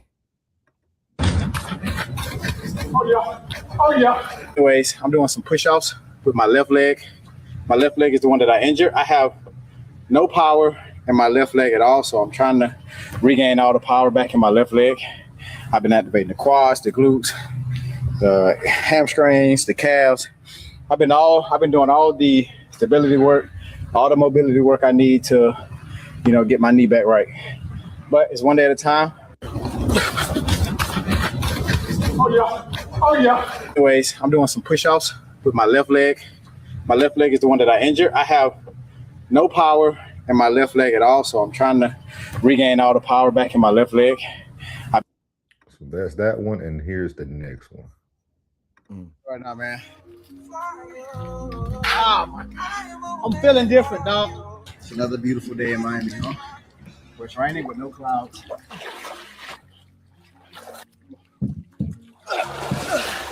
When they told me they're not be able to walk in the dog was like, bro, we don't know what's gonna happen with your future. And now look at me. That's good. So just for copyright purposes, we're going to mute it. But he's talking about how he's currently feeling. As you can see, this is a full completion of the video that he just talked about not having power in his left leg. this. He just said it right there as well. If you're able to see the captions on the screen. So I just wanted to have this talk, man, about Tyreek Hill. We all know that Tyreek Hill has had a lot of uphill battles these past couple seasons, not just physically, but also in his personal life as well, with relationships and alleged cases that he was put on. So what is your thoughts about Tyreek Hill not having power in his leg, but also just speaking on the power and control? I want to first say I commend this young man for his transparency. You know what I mean? To let the fans know, like I did not expect him this season at all. If you did, you're crazy. So take all the time you need, King, to get healthy. I really appreciate you coming on here and saying that, because you know most people be talking about it or whatever the case may be, but most do all of that work behind the scenes, and for him to display it and be honest instead of giving people false hope, say I ain't got no power in my left leg. So brother, don't play this season. Because once if you can get back to at least 85, 87%, you still faster than the, you know what I'm saying? At least, you know what I'm saying? 75% of the league, my brother, like for real. So take your time to get healthy. You're not on a team right now that's good. Now get your mental and your physical right. Have these women who got you on them child supports to start adjusting to a new life. Take this year to get them adjusted to this new life, because you know it's totally different money when you are playing and when you're not. You know what I mean? So this is like, that's awesome. You know what I'm saying? That's awesome what he did. That right there, commendable, man. Much love to Tyreek Hill. He's never been on a team of mine, but at the same time, I can appreciate it. I can appreciate that transparency for real, for real. Yeah, I think it's a lot of the times, you know, we do talk about like karma or things of that nature. I think this is going to be an opportunity for Tyreek Hill to grow. I'm happy to see him working.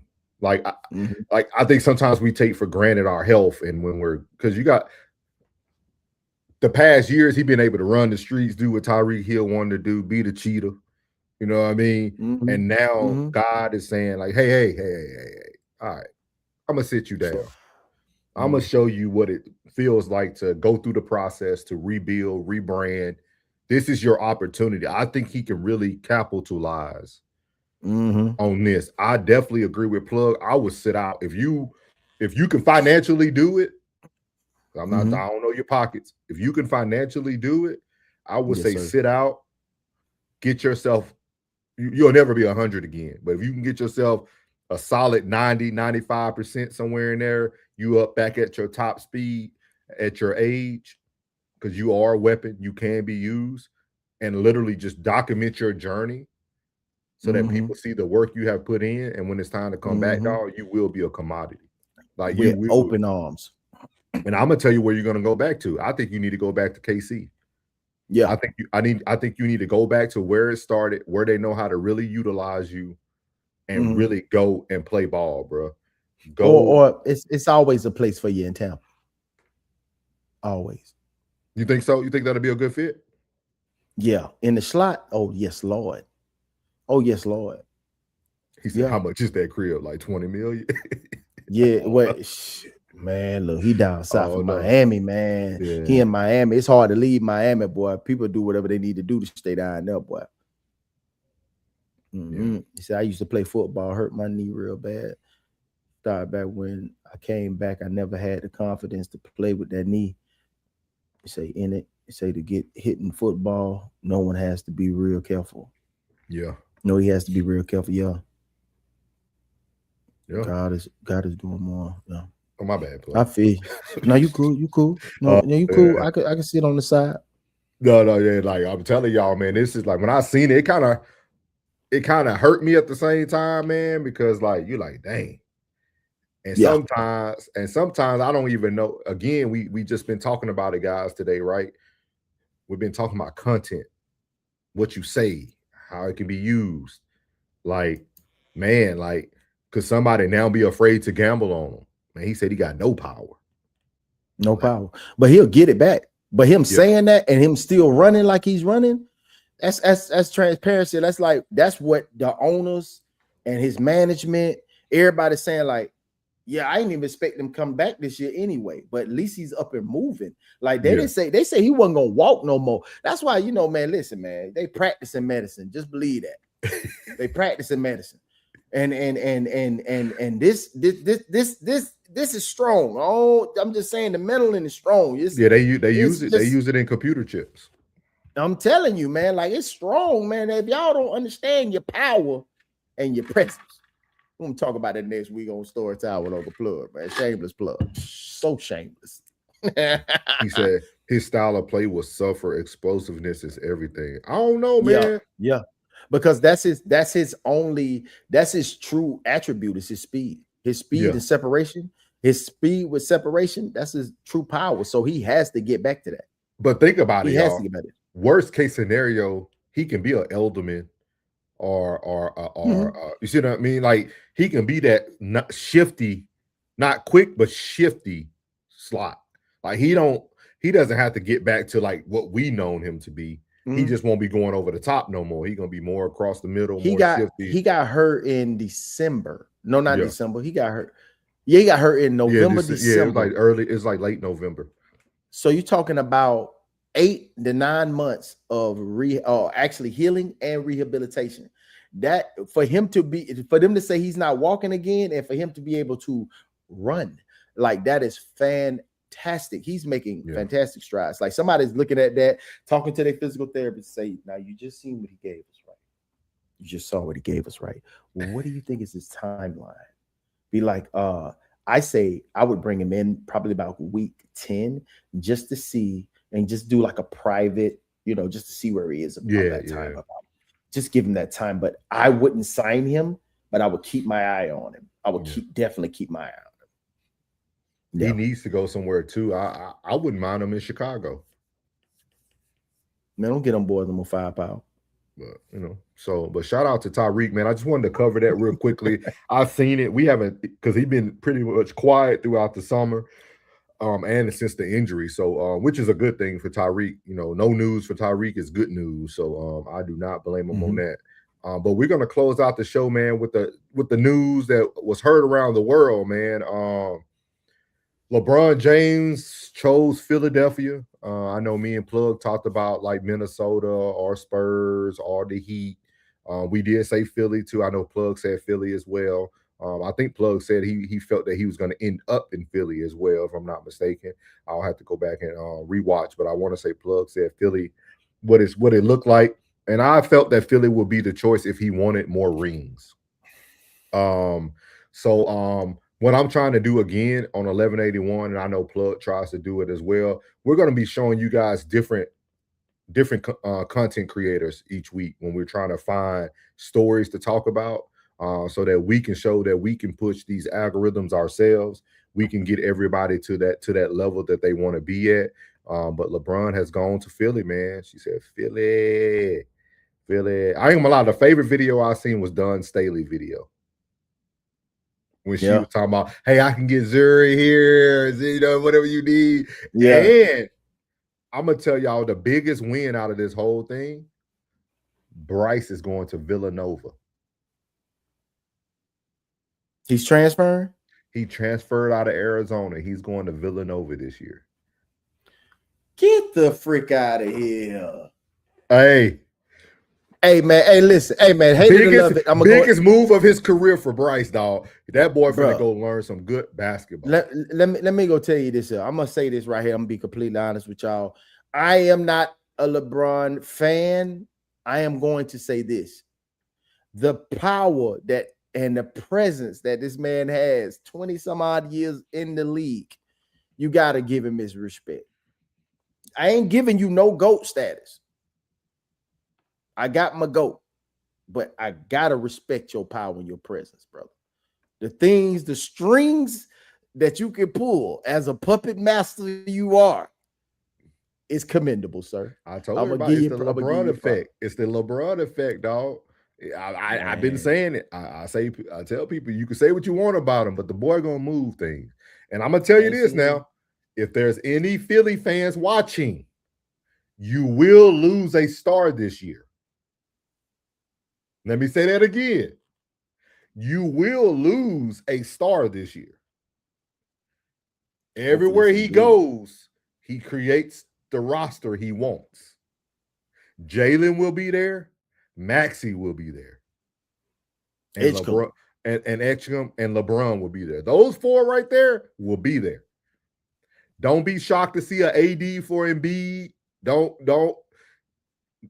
Rich Paul talked about it on his podcast. They were going to actually go to Cleveland, but Cleveland wouldn't give rid of Harden for Kyrie Irving. Go watch Rich Paul. Rich Paul said it. They were going to go to Cleveland, but they couldn't get Kyrie. He wanted to run it back with Kyrie in Cleveland, but they weren't doing the trade for Harden. I don't think nobody want to touch Harden. Nobody want Harden. He said Joel Embiid gone. Yeah, but I said too. I think so too. He should have been gone. Because you can pick who you want, right? Because they both injury prone, AD and Embiid. Yeah. You only gonna get them for 50 games anyway. But I think Embiid are always dressed. Yeah. Always dressed. That's what AD stand for. Always dressed. She said, "I'm a Lakers fan." I think Lakers are gonna surprise some people though. I think the Lakers are gonna.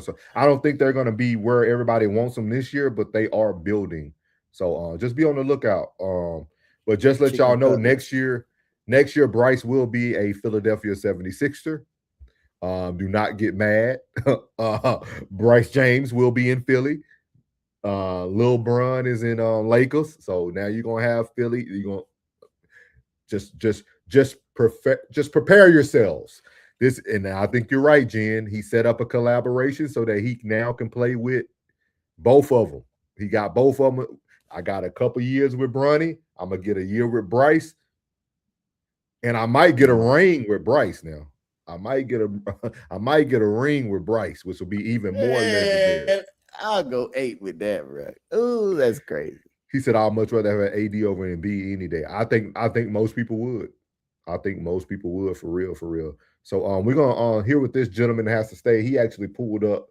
Again, we like to talk about facts over here. So he actually goes and pulls up what LeBron had to say, which is the most important thing. So let's see here. Let me make this small so we can shout out the channel. Shout out Easy Buckets, man. Easy Buckets. Shout out to Easy Buckets for the content. Go ahead and hit that like button. And so what's up, brother? What my guy LeBron James said, man. Hey, I got to get my Philly jersey too, man. Shit, I'm about to run it back too. What are you talking about? Hey, I thought that I was done when the season ended. I wasn't ready to announce it, and I knew that I needed some time to really decide. But I was pretty sure that I played my last game. I was honest at the last press conference when I said that I needed time to look at myself and decide if I still love this game. I still truly love this game, and I have more to give. The last few weeks have been very special. I've never been able to have no clue what to do and to take real time just to think. I've had an incredible few months, and with all the people that I love, trying to figure it all out. This is my last decision. This is the last decision.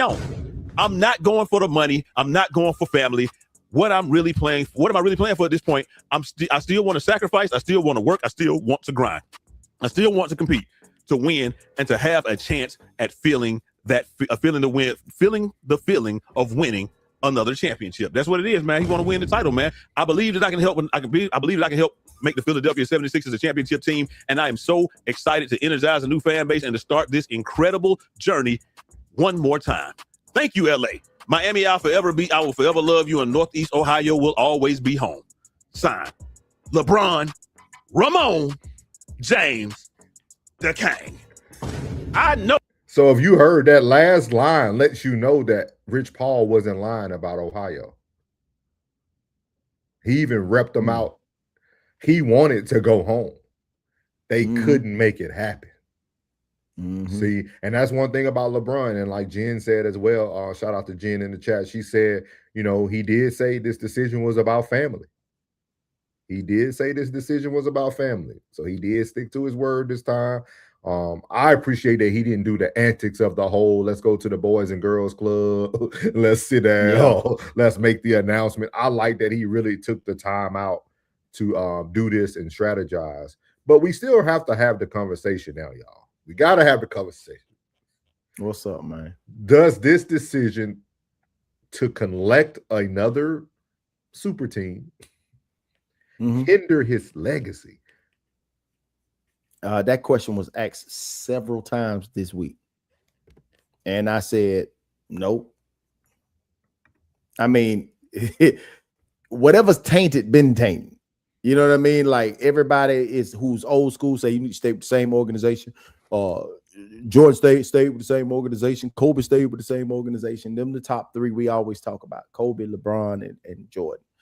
And right now, I would honestly say, no, it does not taint his legacy. What it does is, if it built a little more respect for him, because it's like, dang, man, this man still getting this attention. This man still can move the needle at 40 plus years old. He's still moving the needle. Like, that's dope, bro. It's actually dope. You know, like I really don't have any negativity to spew at this man right now because it's actually phenomenal. This is power and presence at its finest that we talked about at the beginning of the show. Power and presence, and he's showing it. So you don't think it taints it at all? Nah, it's already whatever tainting it could be. It's already done. It's already done. He said his legacy is cemented. So I do want to play this. This was Charles Barkley with Stephen A. Stephen A. did ask Charles Barkley the same question. I'm trying to see if I can get us right to it. Let's see here. To a stacked team like this, here you go. They have I know. You know, if they're like, if told people LeBron's the third best player I've ever seen behind Michael and Kobe. You know, when you're dealing with LeBron and the Stepford wives, if you don't say he's the greatest, you like blasphemy. Yeah. His no, I know. You know, if they're like Stepford wives. You have to say he's the greatest. He can't be the second. He can't be the third. That's why I call them Stepford wives. Even the men are Stepford wives. So, listen, LeBron's great, but like I say, my criticism, like, yo, man, he always makes sure he has the best players. And one of the reasons I always give Michael the advantage is Michael got his head beat in by the Pistons and the Celtics before he finally like, no, I'm gonna get bigger, stronger, faster. But it'll be a great accomplishment. But I will tell you this: he did put a bullseye on his back coming to the Sixers because now the Sixers have to win the championship. You can't give me, yes. Do they? I mean, yes. A healthy yes. OKC. I don't think they'd be favorites against a healthy OKC. I think they got to come out of the East, but I don't think they'd be a favorite against a healthy OKC. Or Spurs. I didn't. Okay. I'm just saying, him coming to a stacked team like this, they have to at least get to the finals. Right. But they won't be favored against OKC or the Spurs. But they are definitely going to be favored to come out of the East. Charles Barkley, in fairness, when people hear you say going to a team with stacked debt, I've never asked you this question, but I've heard other people. So so Charles Barkley ends up talking about how he was washed up when he started to transfer to different teams like the Rockets, but then he also talked about how he never wanted to leave Phoenix. They forced him out, so he was kind of giving his breakdown. But so you say you don't think it affects his leg. So do you feel like LeBron was just moving with the times when it comes to like, hey, let me go get Wade, let me go get Bosh. Okay, now I'm gonna go to Cleveland. I'm gonna go get Kyrie. I'm gonna go get K-Love. I'm gonna go like now I'm with Philly. He didn't go get Brown, but like I told you guys on our last episode 2 weeks ago, I think all these moves were made for LeBron. I think every trade that y'all seen happen was the next team trying to get in line to get LeBron. Like I don't think nobody made a trade to like, oh, this is gonna make our team better this year. No, they was like, okay, if we get this piece, we probably can get Bron. Yeah, I think it was more about the money. Don't do him like that, Scope. Don't do him like that, Scope. It was more about the money all day. You know, they thinking about that bag at the end of the day because that LeBron effect is just like the Tom Brady effect. It happens. All the ticket sales goes up. More people are coming out. You know what I'm saying? But it will not affect his legacy because at the end of the day, the conversation will still be had with this generation and the older generation, the generation before, about those two gentlemen, LeBron and Jordan. So regardless of how many teams he goes to, how long he plays, how many records he breaks, you know what I mean? Everybody gonna have Jordan over him, and the young guys are gonna have LeBron over Jordan.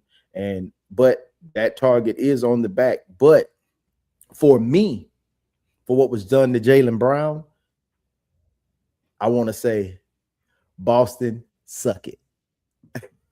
Yeah. like real talk. Like I really want to see, Jaylen Brown succeed more than I do LeBron James. I really want to see them but now it's like kind of tainted a little bit because now you got LeBron over there. So it's like the original roster, I was like, dang, I want to see what he do with this roster right now. You know what I mean? But now LeBron's over there, so it kind of taints what happened with Jaylen Brown, that whole situation. Because if we seen Jaylen do it without Tatum, but not Tatum without Jaylen. So I don't think it taints it though. I think it improves Brown, right? If Brown can have 2 successful seasons with LeBron, it kills all the theory that he wasn't a good teammate. Right. Because if that's what they were saying. Yeah, everybody was saying it was a lot of division. Yeah, I don't know if y'all seen. I ain't want to bring a lot of gossip here to the show, but Jason Tatum almost kind of called out Jaylen Brown at a basketball camp the other day, and that somebody actually reposted it about he's talking about him. He was talking about players and how teammates should act and how people shouldn't try to be the star, and we should yeah. So like. I knew I ain't like Buddy. Yeah, it's a lot. You are your Mountain Dew. That it's a lot there, but I really think this is going to help Brown. I think Brown and LeBron will grow the league very expeditiously, as T.I. would say, because you got 2 gentlemen who are financial literate. They both understand how to build brands, how to create wealth.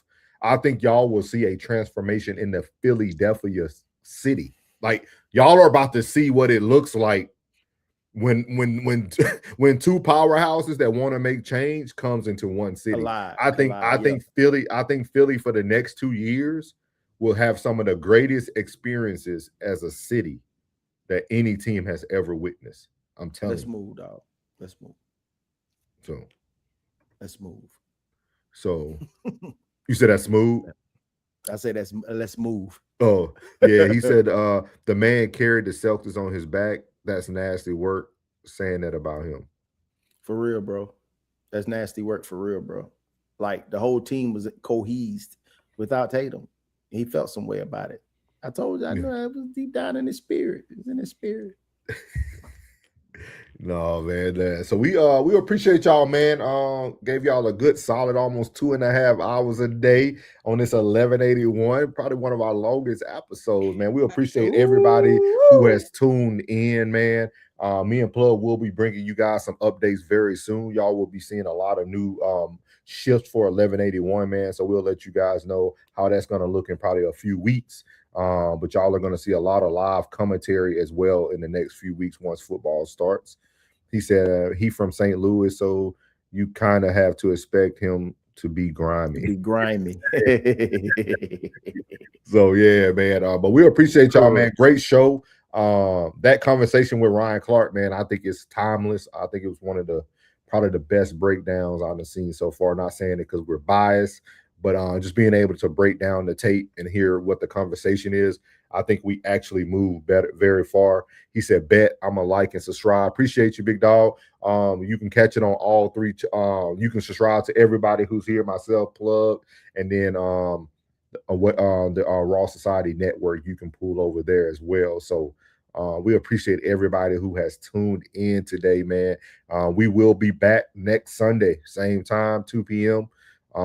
Plug, if we ever late, it's not Plug, it's always me, y'all. So don't remember that. Plug be ready. He already be in the studio. So if we ever start after 2 o'clock, it's me, not Plug. Thank you, Soft Rain. Thank you for everybody. Accountability. Yeah. But make sure y'all tune in to go watch the rewatch for Plug show this morning, Story Time. He broke down this individually as well, which was a very good take, and it was a totally different take. So it's not like you're going to go watch something and hear the same thing, which is so dope. And then also y'all tune in this afternoon for Soft Rain. Soft Rain has a show called The Weekly Rain Report, where she breaks down all the trending news. Go tune in to her channel for everybody who's here currently watching. She will be live around, I think it's normally like 6:30, 7:30 Eastern Standard Time. So y'all tune in, man. But you got anything you would like to lead the people with today, Plug, before we head out? Oh, yes. Shout out to V, Miss V. Cast it or carry it. Y'all see her in the chat. Shout out to Michael Kennan for coming in, man. Appreciate you tapping in with us. And as always, our family. This is the locker room. You know, when we do No Middleman, it's the war room. Here, this is the locker room. And when you're over there with Uncle Plug, it is the outlet. Appreciate Big Skull, Miles Bachelor, Tez, everybody that tuned in today, man, that came in and shared their comments. Everybody that was viewing that didn't comment, but just checked us out, listen to the commentary. We got you through the upper part of your afternoon, and we appreciate y'all for tuning in as always. Much love. Appreciate it, man. Appreciate it, man. We appreciate y'all, man, and we will catch y'all on the next one, man. That has been 1181 Pressure Plays from the Bayou to the Turf, best sports show on earth. We will catch y'all on the next one. We out. Love. Hey. Hey. What he want? Hey. One way T1. Pressure play. From the Bayou to the Turf. So's and Plug. You heard? Hey, hey. 0181. Pressure play. What? From the Bayou to the Turf, we don't play. No. So's and Plug. Say the name. Loud. If it's real game talk, we run the game. Go. On the plug in the soul, yeah, I speak for the field. Every take hit hard, yeah, stamped is real. From the mud to the lights, I was built for the pressure. If it's game on the line, I'm the one you can feel. On 1T1, yeah, the code locked in. Every breakdown sharp, no cap, no spin. While they talking for clicks, I'm talking to win. From the Bayou to the Turf, we run this again. 0181. Pressure play. What? From the Bayou to the Turf, we don't play. No. So's and Plug. Say the name. Loud. If it's real game talk, we run the game. Go. Say it with me. 1T1. Hey. Say it with me. 1T1. Hey. What they want? Hey.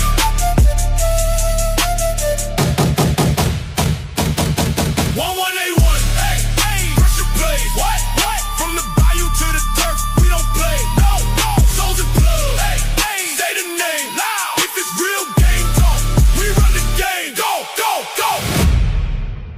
So's and Plug. Hey. Run the game.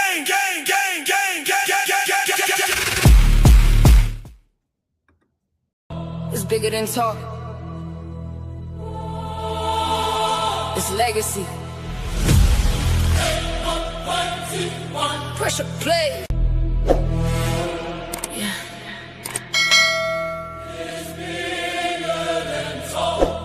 It's bigger than talk.